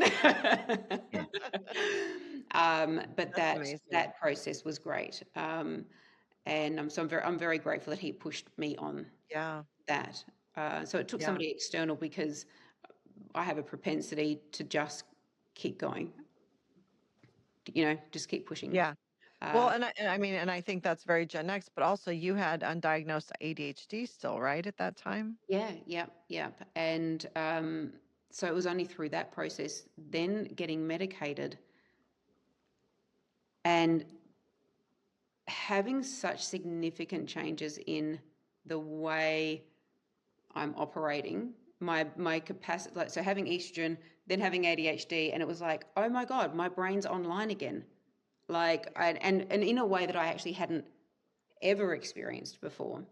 Right. So then kind of, I guess, going, oh my God, I'm 50. Life didn't have to be this hard. So you kind of look back over your landscape of like the life experiences and go, oh, that could have all been a little bit easier. So you process that. And that's when I did reflectively go, I'm actually studying my trauma. And we actually know from the research that when you go into therapy, actually talking about your trauma only re-traumatizes you. You don't actually need to speak about the trauma in order to heal. You can, but inherently it's re-traumatizing going through it. Wait, hold on. Say that again. So you don't have to speak about the trauma to heal. Is that what you just said? Not necessarily. You know, for some people, rehashing and breaking down and going through the actual mechanisms. So if somebody was having a really hard time, I don't have to know the context of their trauma to know they're going through pain. You know, them articulating, they know that everybody knows their trauma. Them articulating it or rehashing through it isn't necessarily what they need to do in terms of therapy. It's the other components, maybe the schemas around it, the beliefs. Oh yeah, the schemas around See it. the little ears. Yeah, she's What startled me in what you said is I totally agree, but it flips the whole psychotherapy approach, the whole Jungian, the Freudian, the modern concept of going to therapy and talking about your problems and the repressed memories or whatever, or, you know, what happened in childhood and start putting it together. Well, it's re-traumatizing. Yeah, it is re-traumatizing. In saying that, like internal family systems, which is a therapeutic approach and amazing, that can be very valuable to go back. But really what it's doing is it's not about always identifying and talking about the trauma. It's about when an experience maybe happened that a belief system was set. You know, so if that traumatic experience happened, you don't have to talk about the details of this person did that, that's blah, blah, blah, blah. It's about at that time, so say it was 8-year-old Nicole that something happened to, what was she feeling? What belief did she have to have in order to cope? What was set in her at that moment? So you're talking more about those components based on the experience and the events, but you don't have to... You don't have to relive it. You don't have to outline every... It's more like rewiring the subconscious, it sounds like. It's like that belief system was settled because whatever, this neglectful thing happened or abusive thing happened. So these are the beliefs that settled into my subconscious. So now we're going to rewire that subconscious and change that. And that's where that, I always say it wrong, that the tapping. EDMR. EMDR. Like EMDR, where you go back and you kind of rewire the trauma, right? Yeah. What happened to you, your brain. Yeah, yeah. And this is why a lot of people will have those reactions or explosive reactions because they're still stuck back in childhood somewhere. Like a lot of people, you know, are still operating at much younger, you know, kind of levels because there were belief systems set up in order, when you were younger, in order to survive, feel safe, cope, whatever that was. But it's actually not speaking about the trauma that's the helpful part. It's what belief was set in order, or what coping mechanism or what behavior emerged in order for you to feel safe. Sorry if there's a tail. Love that tail. I like the stripes. I love it. I love it. I love it. I love we're talking, just for listeners listening, we're talking about the cat. Yeah. What you're describing is what you kind of said earlier, what you're going through, right? You got on the medication, the estrogen, you're reprogramming your brain right now, right? You're on, I think you said, a 2-year type of time frame. Yeah. Yeah. That's so interesting. But you're not having to, there's ways to heal and be on a healing journey where you don't have to go back and divulge every detail of what happened to you Relive it all. Yeah. and relive it all. You can if you want, if it Yeah. helps. Yeah. Like there's nothing wrong with doing that. No. But it's not necessary to share every single detail if doing that causes you more trauma than the trauma itself. Is that Exactly. kind Yeah, Yeah. exactly. Yeah. So for some people, going and articulating the trauma is just too traumatic, and it's Right. not actually going to help. It's just going to put them Right. back in trauma. So if somebody wants to talk about the trauma because it is actually cathartic or helpful, like that's fine, you know. So Yeah. I'm not saying don't talk about it. It's just that, yeah, if it is re-traumatizing, if it is too triggering and too raw, that's actually not the helpful component. So how do you, for someone where it's more traumatic for them to share, let's say it's sexual abuse and they were sexually abused, but they don't want to talk about the actual, the what happened to them. But we all know they were sexually abused. Like, how do they go on a healing journey for that trauma without discussing what happened to them? So look, it's different for everybody, but so you would go back maybe, so say it was an internal family systems paradigm, but there are lots of different ways you can do this. But essentially, what belief system was created? Because usually they're coming because things are not going well, right? Right. That's why somebody will go to therapy. Right. They're having trouble. So really, it's about what belief system was formed then, or what were the emotions. So you're really talking about, because in order to survive and cope after that, I'm sure some kind of maladaptive, it was either that they had a belief system about that there was something wrong with them, or the world isn't safe. Maybe they blame themselves. Yeah, I bought this on myself, depending on what the context is. Like, there's some kind of belief system that they have adopted in order to survive or feel safe or whatever that is. Then from there, based on those beliefs, you're going to have behaviors that align to that.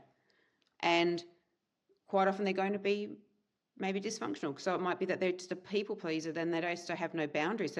So they just have always then been vulnerable to being abused because they had a belief system that I had to just make others happy. My happiness wasn't important, Right. So it's really addressing the belief systems, because so, them saying, "Oh, so tell me about what happened when you were sexually abused."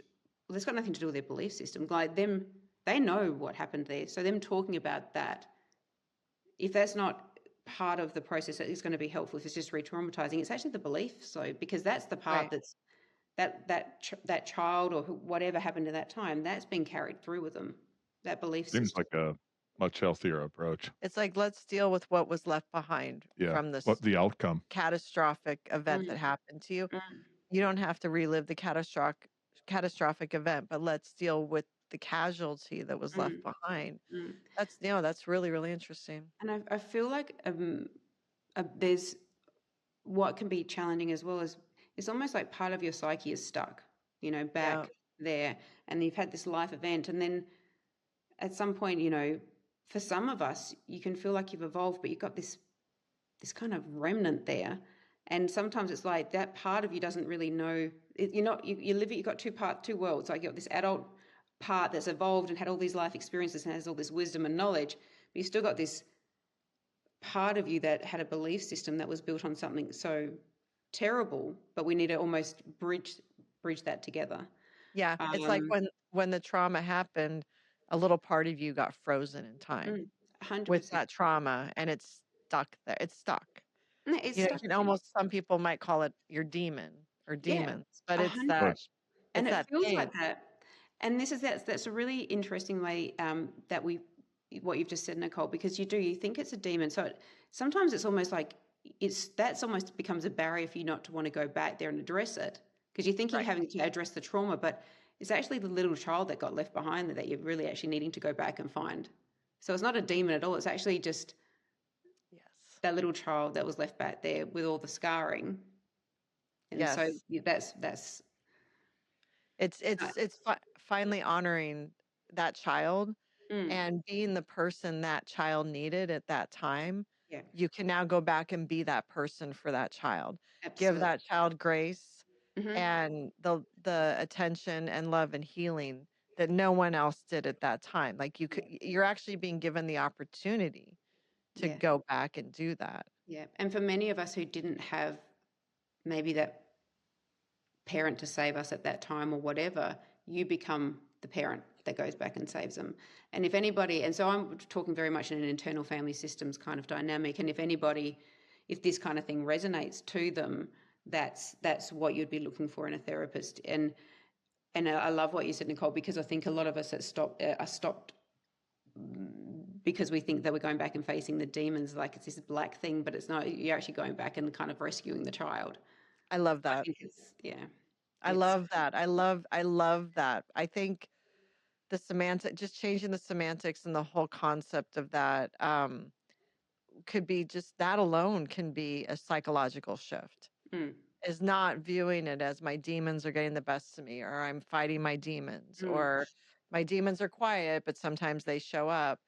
But it's more just like, no, it's this injured child that's mm, scarred that's still needing that healing. yeah. And it's just And like you're, tugging at your coattails saying, don't forget about me. yeah, It's very yeah, emotional. I mean, my God, how transformative and life changing when you do that. I mean, it's yeah, got to, it's because I've been on a long healing journey for a long time, but I know it's still there. Like yeah. my trauma is still settled in there in my soul, So you and might be it's able not, to reframe, sorry, what's that? Go ahead. you might be able to reframe the demons, which is the avoidance part, into going rescuing the child. Yes. And it's Yes. the mature, wise, all-knowing Nicole now who can go back and has the capacity to see and experience that child and bring her, Yeah. kind of in and forward, Yeah. which is pretty cool. And it's not I love that. light work, but it's beautiful, like, what it can give you. Yeah. Well, like you said, it bridges the two worlds. Mm, You're bringing this world to the present. Like yeah. you don't have to be there anymore. It's the healing. So then you become whole. You aren't the person that's like been living this life, but this other Mm, part of you is still stuck. You mm, can now bring the two halves together yeah. and And and that's acknowledge healing. it is so healing. It's so healing. Um, so yeah, yeah. So did you continue for your PhD? Like did you So keep yeah, studying? so I've finished my PhD, and I've now I've taken up my master's. So that's in psychology. So I'm a registered provisional psychologist now, and I'm really enjoying that. So I get to apply it in my day to day, which is fantastic. And I think I've decided now that I definitely want to do a PhD still, but I might do it when I'm like 60, which is not that far away. But anyway, Start now. So you stopped the work towards the PhD then, right? You yes, got your yeah, master's. And then you went for your Okay. master's. yes, And you're a registered provisional psychologist. psychologist. Mm. I've never heard of that before. What does that mean? So it just means that I'm in the provisional stage of being a psychologist. So I'm still working towards being fully qualified. Okay. So but I'm registered, so I'm now bound under the same oath as a full psychologist. Do you have to So get a certain number of hours to become a yeah, fully fledged one? exactly, Yeah. exactly, Okay. yeah. So can you see clients or patients? Um, yeah, I will be when I start supervision soon. Yeah, I'll be seeing clients and stuff like that. So, Is there an um, area of like what type of are you going to do talk therapy or are you going I to would love to do internal family systems. So so that's can probably you where. go into that internal family systems? Like what is like can you define that? Mm. So essentially, how we were just talking about, there's a child at a certain stage. So there are parts of our belief systems, like where were they set up? When were they established? And quite a lot of the time it happens in that first 8 years when our brains are developing. But, over time, events will happen, and we'll build belief systems, and they can kind of stop us from growing. Okay, so it's basically what we were just talking about. Yep. That's called internal family systems. Yeah. So it's about the individual and what happens to them through their life and them stalling in those. All right, so it's not family counseling, but it's Okay, that's what I was trying to figure out. looking at your. No. Okay, so it's about what happened to that child at those different points in their life and how it affects And them. you might then, so part of the therapy might be that you go back and you are almost viewing that experience, or how that child not felt. It doesn't have to be through the trauma, but in that period of time, when that child is now looking out, like you kind of almost try and see the world through that child's eyes, of the emotions, the landscape of their life, the relationships, and it's really about trying to understand what they were seeing, how it was developed. So you have a real understanding about how that was developed and how that made them feel safe, but how it also made them feel stuck. And then part of that is really integrating that child to understand that, you're in control now, you're the adult, how to integrate that. And so that's a really interesting process. And I think it gives us a lot of insight. What tools do you use when doing that? Is it mainly talk therapy, or do you do like anything? Like I know there's tapping. People use tapping with. Do you do anything? I actually haven't done that, but that is very, very good. Like eye desensitization as well. A lot of that is apparently very, very good. There's a lot of good research and evidence on that. So the internal family systems. So I had an amazing therapist with that as well, a mentor, and but he essentially would guide you through it, but also it was always about keeping an observational distance through the process, so you're not re-traumatizing, so you're not going into that, because that's not the premise of it. So it's keeping that distance, but enough to feel it. Almost a third-party perspective. And enough to, and to champion. Then you can champion that child. You don't want to become that child. Yeah. You need to be outside so you can then be the champion of that child. Yeah. So And it's it gives almost that. Absolutely, 100%. You can be that champion. You can be that rescuer, that adult that you didn't have at that moment. You know. So you don't have to.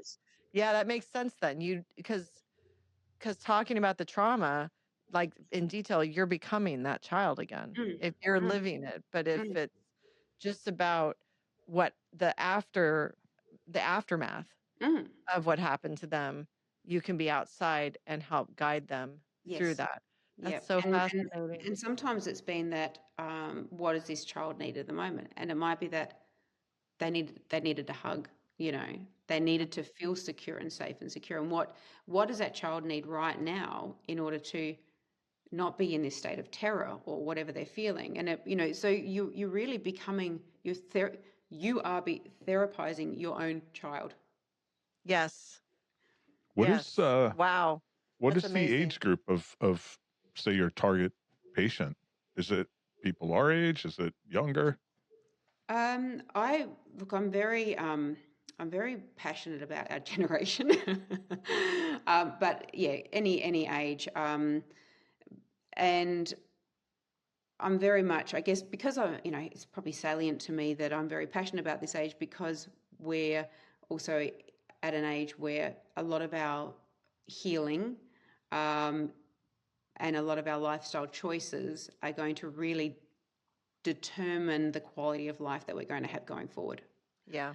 Not only in our relationships, but we're going to be aging, and like with where AI is going and the advances in health, like we're kind of like on this cusp where we might have increased lengths of life.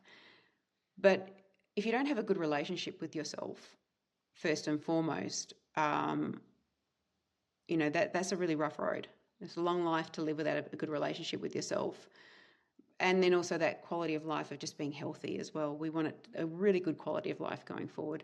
And I feel like it felt previously almost a bit self-indulgent to think of that, you know, thinking of our upbringing, which was just getting through it. But I feel like it's a beautiful gift if we can have that.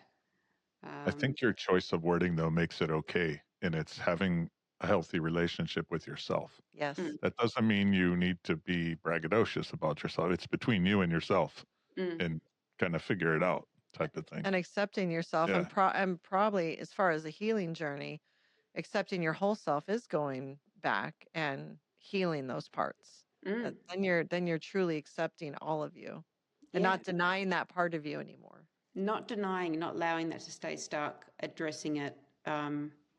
It's a bit cathartic, I guess, in that sense of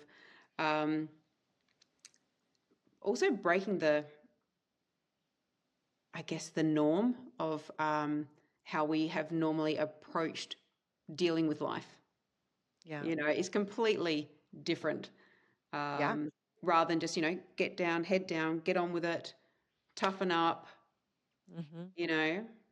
We're finally creating space for ourselves. We're creating space and giving ourselves grace, probably for the first time in our lives. Yep. And because, you know, no one was going to give it to us and they didn't. And then we just grinded through, made sure we gave it to our kids.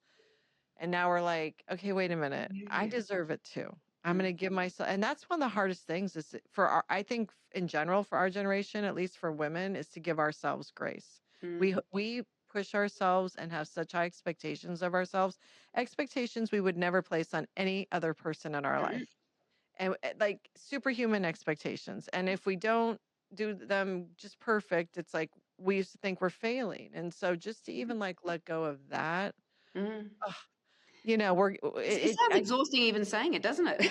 It does. It makes me feel bad for us that we did that to ourselves. But I think there's a lot of reasons, right? I mean, it was the way we were raised. It was society. You know, there's so much to, you know, some people will say the patriarchy, all that stuff. So it's almost like I always say we're reclaiming our energy. We're claiming it. We're like all the things we've given to everyone else, it's coming back. We're giving it to us now. Absolutely. And that's a really interesting way that you frame that as well, because we weren't given it, we've then given it to our children. But now we're kind of realizing that nobody's going to give it to us, so we have to give it to ourselves. And I think that is very counterintuitive to receive that gift from ourselves. Doesn't it? Sounds a bit weird, but it is a very it's almost counterintuitive. It's not comfortable.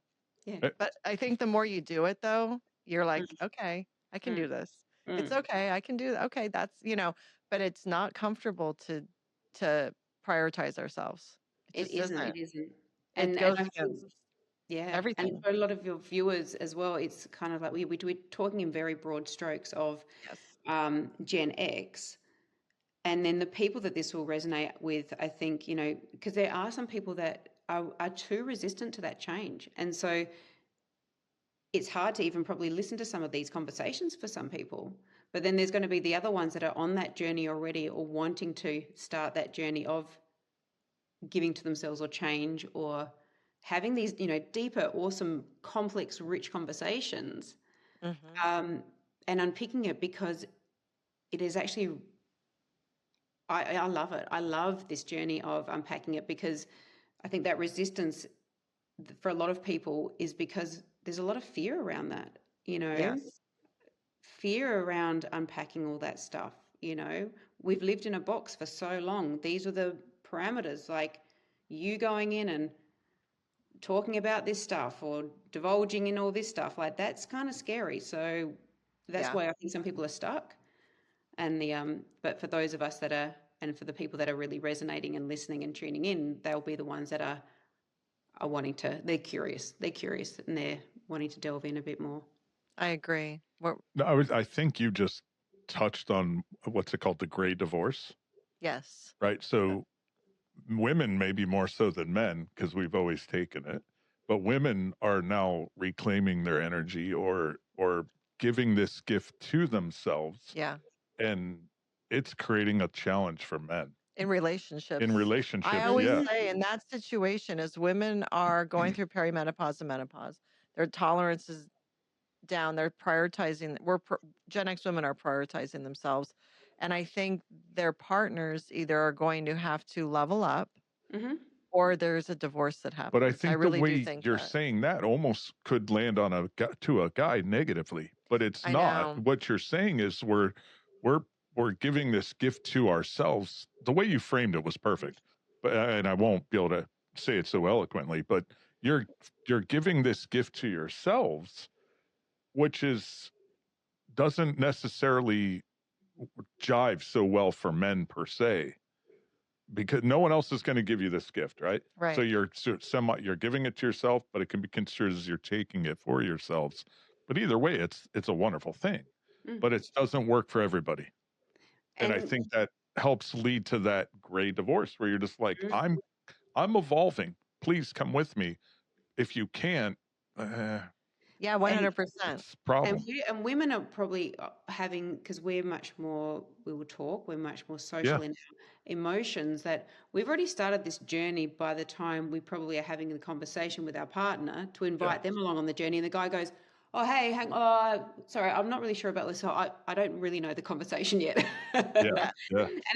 It's scary because men as well, I think, and this is also broad strokes of what I'm talking about, but as a general narrative, men haven't been having those social interactions, conversations, haven't even really, like women, we will have such a much richer language and ability to articulate very nuanced emotions. And men, there's like, have you seen those emotion wheels? So you start off with angry, sad, happy, blah, blah, blah. And then as you get out, it's a bit more textured. And then you get out and like, you get more nuance as you go out. Women, we're operating out here, quite often. And men, we're wanting them to come on from the journey, but they're still in this, like they're bits further in on the emotion wheel ability to identify the emotion they're having, articulate and actually have that conversation, because Are there's you sometimes some disconnect. are you seeing that in Australia as well? Because I think that happened it's a universal thing, right? A global thing. I agree. Yeah, I think it's, and I think it's, we inherited a lot of that, and for men, it isn't. It's men. How do they? They haven't had the same social experiences of these rich conversations and talking about emotions, and there's been this disconnect, and when you're being invited to come along from the journey, like I think acknowledging that this is so outside a scope of what you have been almost trained to do, if you know what I mean. Like your social structure and the way you've been operating has been also within a box, and constraint about what masculinity isn't. And you're looking out at the world going, what, I'm supposed to talk about all these feelings? I don't even know what 100%. Sometimes they're very shut off. For some men, it can be very, very shut off. And it's a very scary thing to go, what, now I have to be vulnerable and I have to articulate shit? Like, what the? Yeah. Yeah, we need to go back. It's the We emotional. need to go back. I always say the Gen X boys were not given any any space for emotional development by No. society or their parents. Yeah. Probably because of society, but except for anger. Yeah. But then also anger, but for men as well, anger, then there's shame around anger, having anger. Right. There's a lot of shame for men. They don't know how to express their anger. Or if they do, there's a lot of shame around it. And so that can kind of get a bit stuffed down. So I think that there's equally just as many challenges. But and in saying that though, what I've been really amazed at is the capacity for when you have conversations with men that they're really just wanting the opportunities to talk about this a bit more. Like they actually are open to having these conversations and actually open to growing or understanding and learning. I've been quite amazed at that, how we were saying before. Yeah. On that though, for me it feels like more a learned behavior as opposed to, for women it's more of an evolved behavior or something besides learned. You mean like midlife? They would be them Well, learning to your point, something? the emotional wheel, I think you said you're operating out on the fringe in a sense, or out on the outer, and we're inside the box. We have to learn how to Yeah. get out there, Yeah. but you're already there. Yeah. So it's an interesting thing. We're learning. Yeah. We're learning to get there, I guess. Yeah. And I remember saying something to my ex-husband. You know, I used to say to him, can you just do this or just do that? Like I would see that him doing this would be a simple step. And I said to him in reflection, this is after we were separated after a couple of years, I said, I've realized, because we did the emotional will thing, you know, had a look, and he was like, oh, yeah, he's like, your language is out there, my language is here. And I was like, wow. And then I said to him, I've now realized that what I thought was a small step and would be easy and attainable, I didn't realize that that was a mountain for you. That's interesting. Because I was so well versed and practiced and understood in my vocabulary and emotion. But so when I was asking him to be vulnerable or express himself in this way, I hadn't gone on a journey with him. Yeah. To do that. Yes. And so Yeah, my simple step was his mountain. Yeah. You know. That is so interesting. Yeah, I think we can relate to that. Yeah, absolutely. And I think a lot of couples could relate to that. That's interesting. We should just do an episode. I don't know if you'd be interested in coming on and doing an episode just about men's emotional development midlife. Yeah. I'm very passionate about that area because I feel like men have so much more to offer. But there's a lot of external pressures for them to operate in certain ways, and it's a very challenging time, I think, for men to navigate at the moment. And that's not just our age. I think that is across all ages. But I think for men at this age, when their women are changing so much, there is a lot there. Yeah, no, I think that would be good because one comment I see a lot from men is they'll say, we don't share our emotions because then they're used against us. Excuse me. So, and I said to Brian, because that's one thing I've never done to him. I can say in 33 years, I would never use anything he's shared emotionally against him, weaponize it. Yep. But there must be women out there, because I can't tell you how many times I've seen that comment is we don't share it because they'll be used against us. So weaponized, yeah.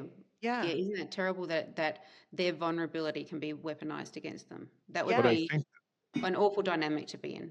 It's used against men probably because the men feel that. It kind of goes back to they're projecting their understanding of what you're saying. I feel like it, at least, right? It's more of a projection. Like if I say, I don't know, the cats make me emotionally vulnerable. You might say something like, whatever, like some, you know what I mean? Throw it back in my. How can you be scared of cats? Like that type of thing. Something like that, yeah. And then they get really, really, almost that rejection sensitivity. Like you're rejecting how I'm feeling. You're not validating how I'm feeling about cats.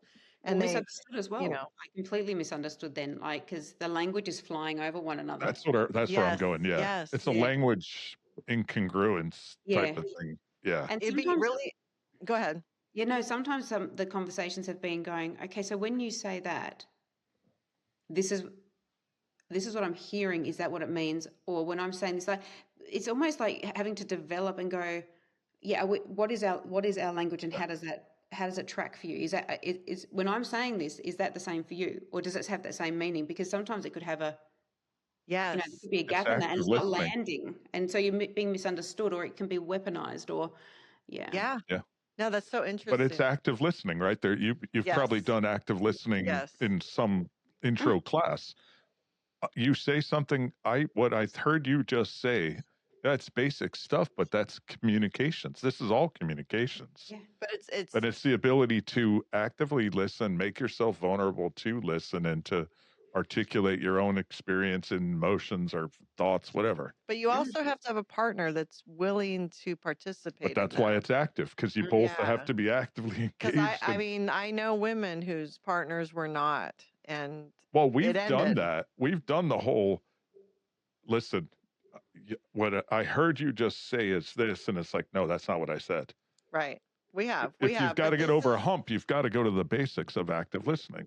but And I that's think, where if you're triggered back into some childhood, like, well, you always do this, blah, blah, blah, Yeah. blah, yes, then you've actually, it's like, no, you've overridden where you were at. Like, you need to keep that emotional regulation to keep that conversation tracking, so you're not bringing in those triggers or, those, it's like, yeah. And yeah, it happens though, and you just got to recalibrate. I don't know, Totally. go do whatever, recalibrate and that's try the to come avoid. back. As long as Yeah, you I come love to back, avoid. as long Avoidance, as you great. come back, it's the avoiding and just hoping it goes away. But Mm. I think you also, as you said, can't bring back like stuff from childhood. But like if you're in a long relationship or marriage, you can't be like, well, you always do. It's like from 20 years ago. Like Mm-hmm. you have to try to stay present, I Yeah. think, in what's going on, and that's the only way to really make any headway in the Growth. situation. Absolutely. Because totally. If you're trying to have a conversation where you're growing, but you're going to regurgitate all the back stuff Yes. and hold them accountable to, but when you did that back then 15 years ago, blah, blah, blah, blah. It's like, unless you're going to bring that back into say, oh, okay, that gives me some understanding in reference to, 15 years ago or 5 years ago, or the other, or the other year when you did that. Okay, I can kind of understand how that, why we're in difference, but rather than we can't bring it in and kind of weaponize it, Yeah, or, you can't or weaponize fuel it. it to say, but you always say it this way. Right. But that's that evolution, and you have to have somebody who's willing to do it, because otherwise you're just evolving by yourself in isolation. And I think that's where this is happening. So we need to be able to try and bring our partners, and that's both male and female. Yeah. We've all got our, if a guy can sit there and say, hey, this is really sucky to see my partner, and like they're all over the shop, but hell, it must be terrible inside for them. Yeah. What they're going through must be really shit for them to be like this. Yeah. So if you've got two people, I guess, as long as you can come to this basic understanding of like, this isn't going to be always comfortable or easy, but if you're willing to come on the journey, like you could have a really rich. Oh, the rewards of that. Your relationship will be 100 times stronger than it was before. But I think to follow up on what you just said, I think in a lot of relationships and marriages, empathy gets lost for each other. Mm, And it's trying, and like you just said, like try to look at something from their perspective and don't automatically assume that they're coming from a negative place in the conversation, that try to look at what they're going through and try to understand what they're going through, maybe what they're feeling.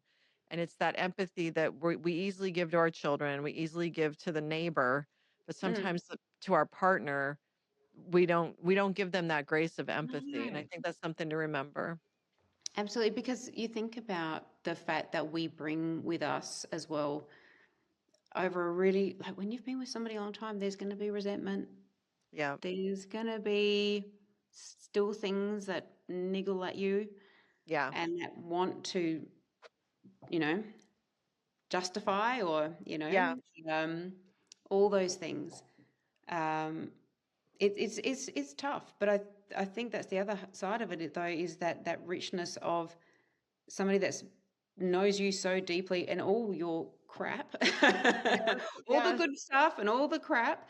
Yes. Um, and if we're talking specifically about our age now, this is the perfect time to have these conversations in this way, because we are transitioning. Like there is a lot of transitions. Our identities are shifting, and transitions are so hard in life. And I think we really underestimate how difficult transitions are. So as we're transitioning, like who are Nicole and Brian now, maybe as the kids are leaving and as, perimenopause is happening and all these things, and who are we without our children, or who are we, like if we're facing this together, our identities as individuals and not just codependent old programming, because you do fall into patterns and Yes. way Yeah. of being. Roles. Yeah. And I think that those shifts in identity are what can also create that separation and friction, Yes. because they're not on board. It's like, well, who are you? Like, where's my wife who's always done this and that? And you know, now her priorities seem to be changing, or her focus is not where it's been, and now you're going to your husband looking for different, maybe for different functional relationship, like, Right. you know, like, well, I want this to be our relationship now, and they're like, going, okay, this first, you know, okay, right, well, who am I now? Right. I think Yeah. what's interesting It's is a great point. I'm tying it together what you're doing in that you're focusing on folks our age, you're helping the go be the person that you needed in childhood because you're going into this next phase of your life. And if you're healthy with yourself, you can be healthy as you live longer potentially. Yep. And I know I don't know if we touched on it too much, but the whole dementia aspect, you're almost kind of trying to get ahead of that with the new information and be part of the solution, it sounds like. Yeah. And Because if the we more, can, go ahead. I'm sorry. oh no, and it's like we want to bring our partners along with that, because that dissolving of a relationship is really, really hard, and that's another whole identity, you know, layer Yeah. if that's dissolved. But if you can keep your relationship, and if it's what you both want, Right. you know, and to evolve over this next period of being the best version of yourselves, in, you know, if you've both got a good relationship with yourselves and each other, what a beautiful thing to carry on into the future. Yeah. Yeah. And healing, that's a preventative of dementia, right? Because Huge. That's what huge. I was trying to Yeah. articulate. Yeah. Yeah. Yeah. Healing is You're to heal he, people to help them into the help next. them. Yeah. Yeah. Because by healing, you're eliminating so many other Mm, um, factors that lead to mm. dementia, Yeah, I would absolutely. assume. And if you can bring that relationship forward like that, that relationship is quite preventative as well. Like, you know, Yeah. protective, sorry, is what I'm trying to say. That relationship is protective. Our relationships are very protective in our lives. So having good relationships is very critical to our health, because the stresses of those relationship breakdowns are huge. You know, we need to feel connected is huge for our brain protection. Um, and then the other lifestyle choices around that. But to Yeah. feel understood, connected, all of those things, we really need that. It all ties together. It I all wanted ties. to go back and ask you, when your father was um, ca- diagnosed and was Mm, ill, did you help care for him a mm, lot? yeah, Like, were you hands on pretty yeah, regularly? yeah, yeah. My mother was amazing. She primarily did it. Dad didn't really have any carers apart from at the very end. I was very involved with the one that essentially he thought he had an allergy for ages and his speech was slurring. And I'm like, Dad, it's neurological. He's like, meh. And, you know, so it took me 6 months for him to get a MRI, because I thought originally it was a stroke. And he Mhm. came back and he's like, I told you so, it wasn't a stroke. And I said, it's actually worse than, it's probably a neurological disorder then. Like, it's not probably a stroke. And so it took like me probably about a year for him to go and get properly diagnosed, because his GPs just weren't picking it up. They were just saying, oh, it's an allergy. And I had to say to him, because he said, my tongue's fat. And I said, your tongue is not fat, Dad, but if it's not working, your brain, if you are not getting the messages from your brain for your tongue to work, your brain will interpret it as something like having a fat tongue. But it's because your tongue isn't working, Dad. So this is a neurological, this is what your brain does when things aren't kind of. So I had to, and he just very much dismissed it. But yeah, then he was diagnosed, and yeah, I was very much involved in researching. I found a medication that could help. Essentially, it doesn't stop motor neuron, but it can give you like a period of reprieve where the symptoms don't decline. And so his neurologist wasn't prescribing it. It's reasonably new. It had only been really seen in the eastern states, but I've kind of been on the forefront of the medication stuff. And then when he wanted to go through end of life care and choose, basically, I don't know what it's like in America, but you can actually choose to. Like assisted suicide? It's basically it was you stopped being fed. We have And palliative care is what it's we like call it. it's a palliative thing. Okay. So it's Hospice basically or morphine. palliative. Yeah, Yeah. basically it's just on morphine. And Okay, yeah, that's like hospice. Okay, yeah. yeah.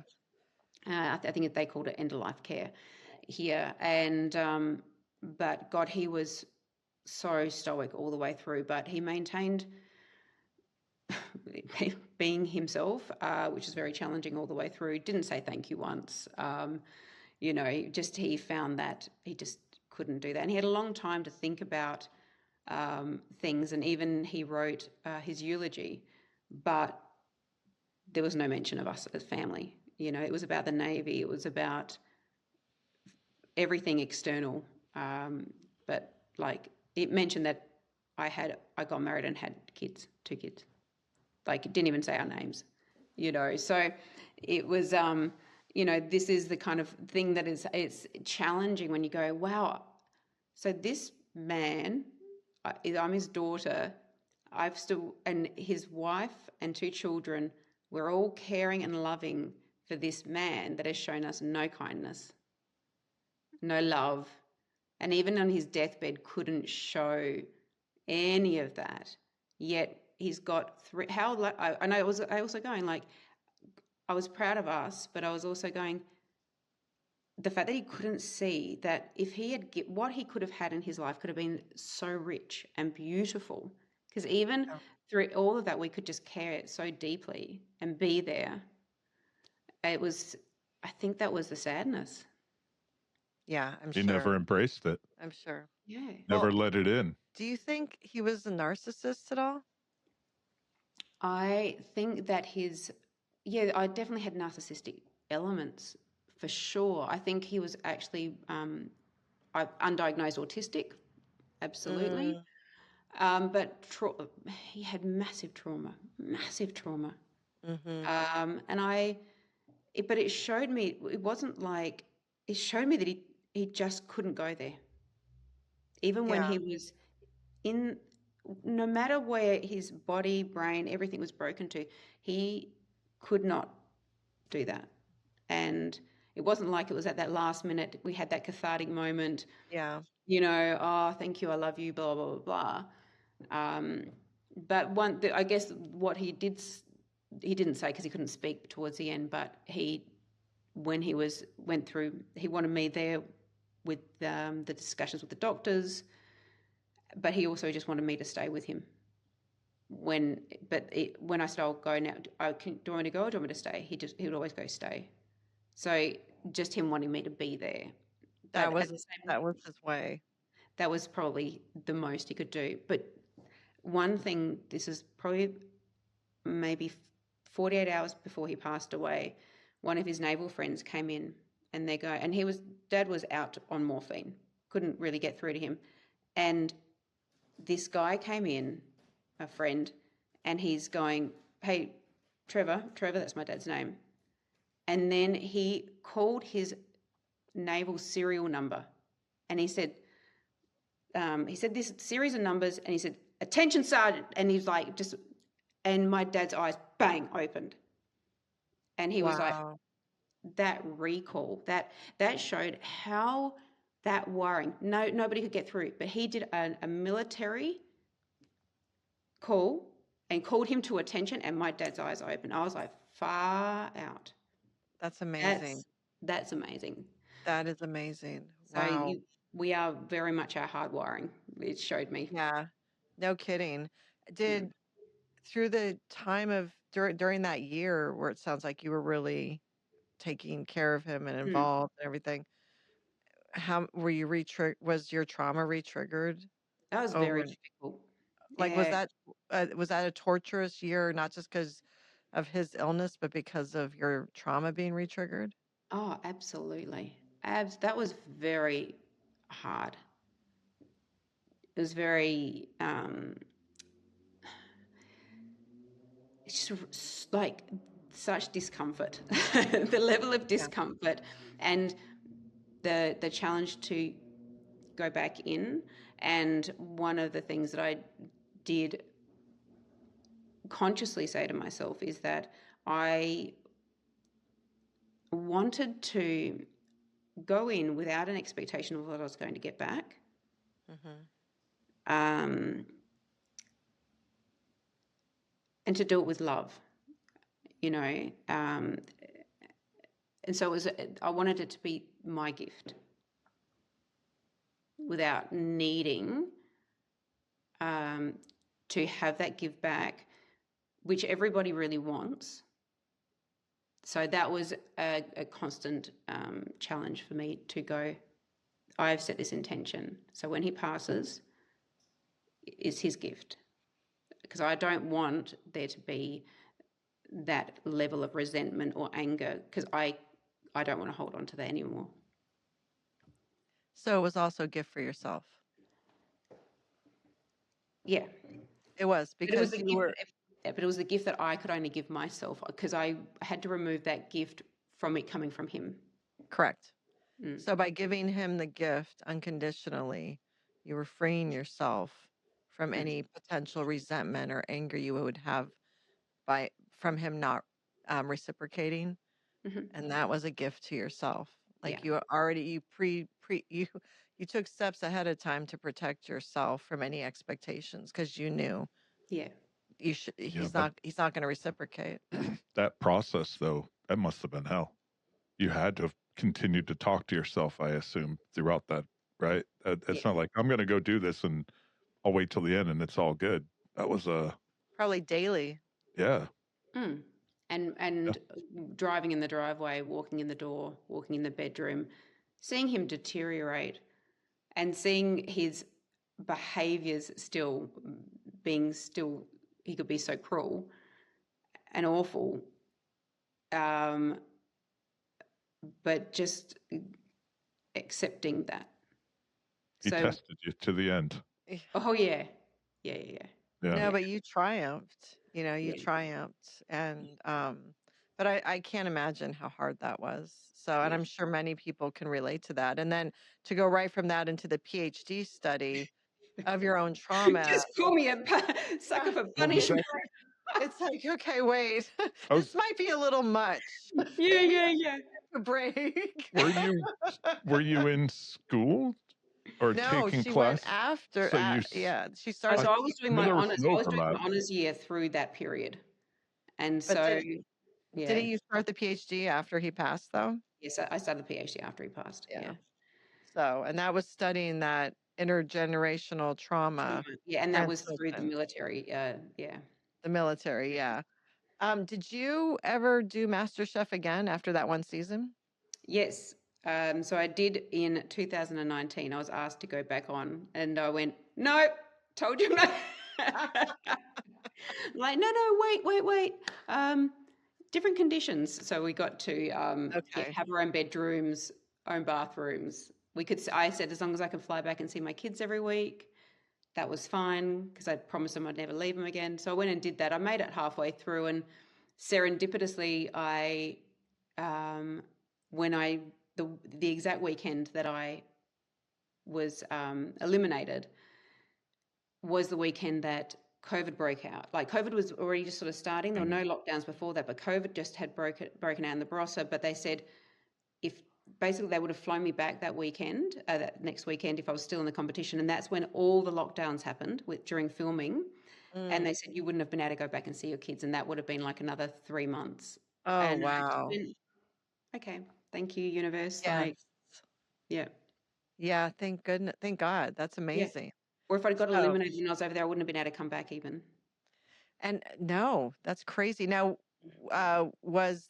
did you still experience like trolling and stuff after that second season, or had things changed as far as your reception on social media and all that?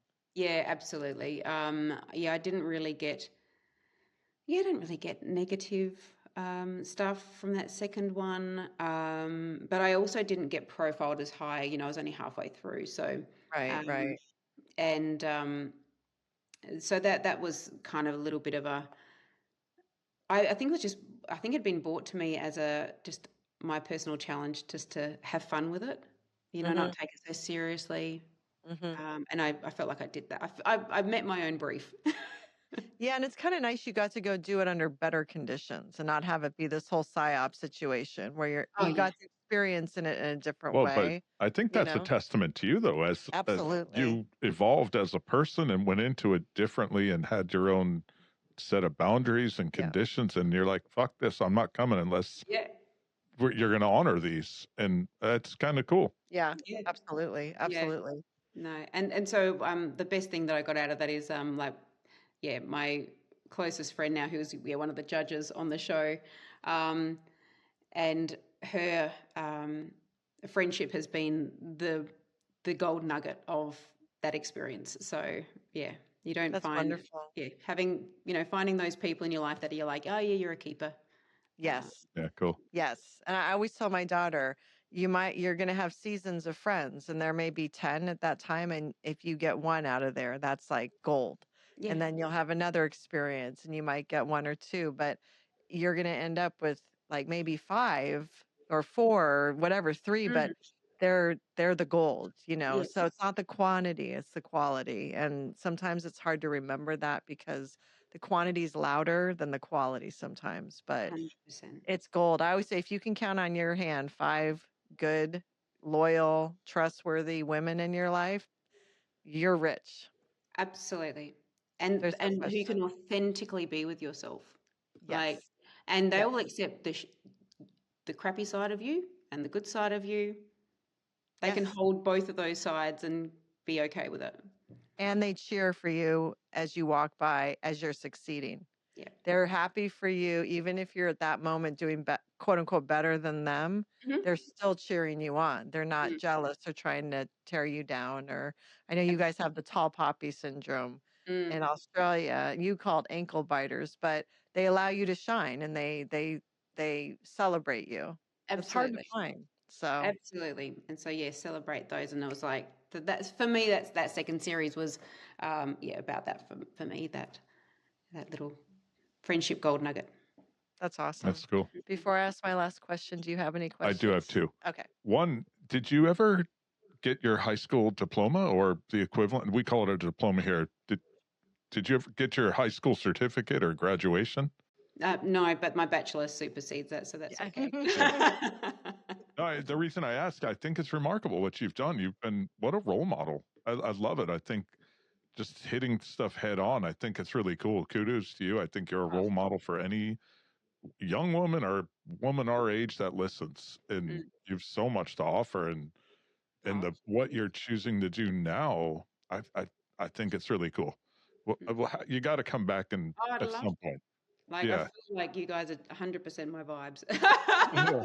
Like, No, I just love I'm it. already going, when can I get you guys to come over to the Barossa and Ooh. As corny as it sounds, I'm really proud of you. I'm happy for you. It's nice job. Absolutely. Absolutely. My question on a much lighter note from the whole topic of conversation, music. In Australia, you've got AC/DC, you've got Yes. other bands. What's your musical vibe as an Australian? I actually went and saw AC/DC a few years ago Oh, that's in cool. concert, and I'm watching them going. At the time, they were like same age as my dad, and I'm like going, these guys like are amazing. Yeah. Like they completely rocked it. I've never bought an AC/DC like CD, or I've never bought any of their music, but every one of their songs. They're all anthems, like that Yes. you hear in the pub growing up. Yes. Absolutely. And I grew up with quite a few Australian icons.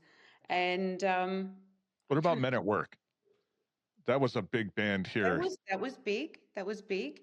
I think I'm pretty sure, is Boom Crash Opera Australian, or is that? Who? Have you ever heard of them? Boom Crash Opera. No. I'm But now I have to check them out. Yeah, they might be Australian. I'm pretty sure they're Australian because they came up the other day. I loved their music. Okay, I'm checking them out. Yeah, you have to have a look. Yeah. Is it In Excess Australian? Yeah, that was my first ever concert I went to. That was my first ever concert. Are you Yes. serious? Yes. I love that. In 8th grade. So you were younger than me, but I was in 8th grade when I saw them. Yeah. Oh, yeah. Yeah. And I remember, going, that was my very first concert. love In Excess still. Oh my gosh, Michael Hutchins was so dreamy. Oh my gosh, he was amazing. I love NXS. I still love NXS. Yeah, Yeah. absolutely. Well, Crowded House, I think they're technically New Zealand. Yeah, but Crowded really House is famous. good. Did you listen to American music at all? Oh, Or British? heaps, Probably heaps. British too, for sure. There's so many bands from Britain. Yeah, I was a massive, or I still am a massive fan of Ben Harper, and actually my second child is called Harper. Oh wow. And it was funny because my husband was like, "So your dream man is a tall, black, African American music singer," and he goes, "And you were married to a short white accountant." And he's like, "Way to hit the goals, Trace! Like you really." But yeah, Ben Harper's music, I loved, obsessed with him for quite a while, yeah, listened to a lot of American music over the time, for sure. It's but I feel like I've just got a very eclectic, like I can go from listening to like the all the stuff that we listened to as kids in the pub, growing up. And I went to like lots of concerts where, Fatboy Slim went through all, different eras of, your music, house music, but still loved Rolling Stones. And then there was the Beatles in English. Yeah. Did you ever listen to the Grateful Dead? I did, but I wasn't hugely into them. Tea Party. Are they Tea Party? I've never heard of Tea Party. It's another one to check out. But yeah, they're just very eclectic, and it's all over the shop, and even like, well, if you're looking back to like in the 90s as well, like there was a lot of that hip hop kind of music, and grunge, like Nirvana, Pearl Jam. Oh, like Nirvana, like that was massive. U2, massive U2 fans. So and then I can still go and enjoy a Katy Perry song, or Yes. You know what's funny is that our 16-year-old, they all are listening to music from 2016 now. Like it's big. And Katy Perry, like he'll be out in the back with his friends when he has friends over, and they're listening to Katy Perry. And I'm just like, and they listen to other stuff too from 2016. Don't they call it old? I think they call it like classic, old, like or some not shit? Classic, but like old music, and it's 2016. And like the even like I don't mind having a dance to a good old Spice Girls song every now and then. But I love how my kids have been also going back and listening to some of our stuff. And but even like Jim Croce, and even John Denver has been played by the kids, and I'm just like, I love that is such a melting pot of music. I felt like there was more discrete genres that we went through, and I feel like now it's just it's all melded together. I know the kids right now are really into the 90s fashion, 90s style, and it's just, I love like to see Nirvana, Pearl Jam. Yeah, but even the Chili clothes Peppers, and the Doc Martens and Birkenstocks, everything, all that stuff. I love to see it. I love Doc it. Martens. Do you have any other questions? No, that was it. Okay. That was it. I mean, Tracy, we can't thank you enough for coming on, sharing your story with us, with our listeners, being so candid and open about everything you've gone through. You're an inspiration. There's no question. The fact that you went through what you went through, you fought that era where you were involved with alcohol and drugs and came out of it triumphant on your own terms, then owned salons and became an Aveda like a salon owner. I mean, that one, I'm just, he doesn't understand. I'm so impressed with that, and then to go on MasterChef and then to open up your own restaurant. I mean, these are huge accomplishments. And while you're doing that, you're a mother of 3, and you were married for a very long time. That was a marriage. And then to have this beautiful friendship and co-parenting relationship with your ex-husband, that's an accomplishment. I mean, so it's just and I do think you're a high achiever. So, and maybe I feel like every time I talk to a Gen X woman, there's somewhere in there a high achieving characteristic, and so I think it was kind of bred in us. But Yeah. I think something that people can take away from this is no matter what is going on, you can still continue to take on new things, new projects, try new things, go back to university, study something that interests you, create a whole new career from that. It's just one that helps people. one that helps people. And then you've discovered this ADHD diagnosis, which was completely life changing. And there's your kitty cat. Um, your journey is so diverse, and you just continue to go and achieve, but then also heal and recognize that you needed to take care of yourself and give yourself grace. That's the counter to all the high achieving, because the high achieving and the grind kind of can come naturally to women our age, but to stop and self prioritize and to heal and to take care of yourself through perimenopause and to, you know, figure out what's going on and then get this ADHD diagnosis. That's a whole nother effort, and that's more uncomfortable to take care of ourselves. So I think, and then, sharing the journey you went through with your father, there's so much here that I think will resonate with people and help them feel seen, help them feel not alone, help them feel validated. And even our discussion about therapy, I mean, there's so much here.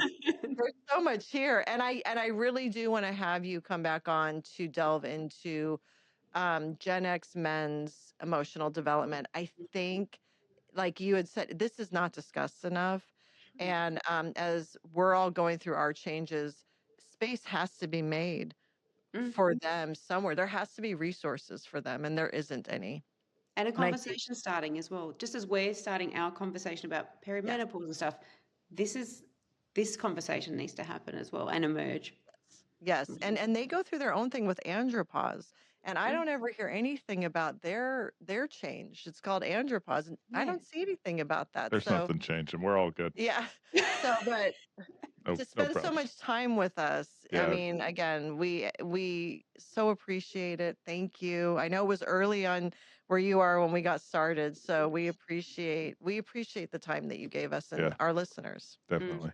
Yeah, and I want to reflect that straight back to you. So thank you so much for your patience in me coming and having a chat to you. But love you guys. I love what you're doing, and I think it's such an important conversation. And I love the fact that you framed it in the generation, because we do have this collective experience, even though they're all a bit different. But I think that I love that you're framing it for our generation to make understanding of it, and you've pulled us up in a way that it's a generational thing, not just a male, female, or it really is very inclusive. And I think it's nice to look at it in this generational thing. So there's this camaraderie that we have. Yeah, And I've loved absolutely. talking to you guys. So, and thank you for having me. Like, seriously, and please do have me back on. I could chat to you all day. Oh, we will. And again, and especially as we're going through these transitions, as you talked about, that we're all going through a transition. And as much as Gen X women are starting to support each other, if we can figure out a way to also support and help the men as they're going through their transition, I think that would, as a generation, be what a success that would be. He's like, Yeah. he's looking. We don't need help. Yeah. But Colin, And we will be having Tracy back on to have that episode, and we will have where you can find Tracy in the show notes. So please, if you have any comments or questions, leave them, and we will definitely get back to you. If you have any comments or questions for Tracy, she will see them and she will get back to you. And again, thank you so much, Tracy. Thank We you. enjoyed our time with you. Yeah. And listeners, we will see you next time. Bye.